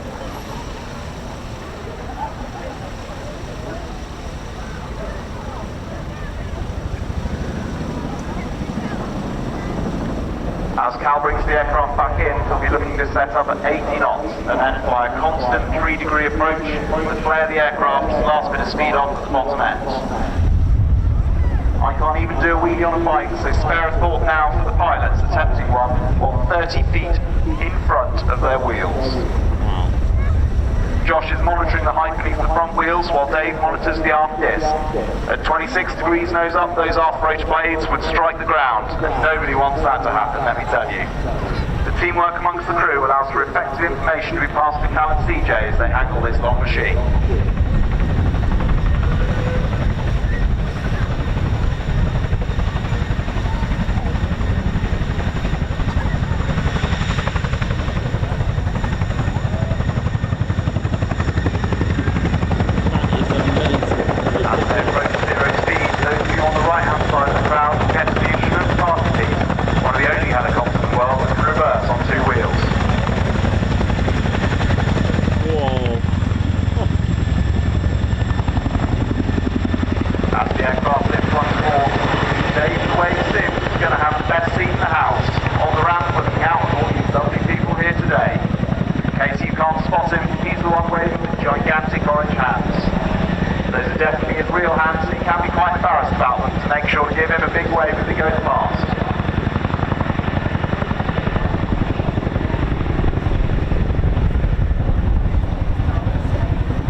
CHINOOK is supported by a huge team that keep the airframes functional and airworthy 365 days a year, holding national standby and readiness commitments for worldwide operations.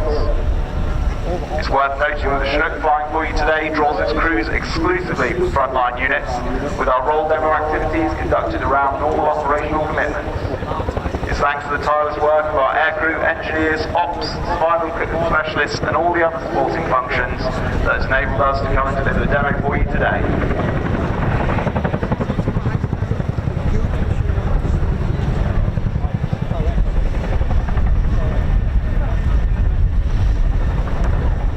CHINOOK is supported by a huge team that keep the airframes functional and airworthy 365 days a year, holding national standby and readiness commitments for worldwide operations.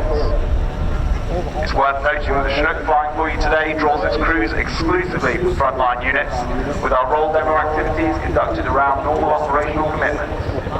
It's thanks to the tireless work of our aircrew, engineers, ops, survival equipment specialists and all the other supporting functions that has enabled us to come and deliver the demo for you today.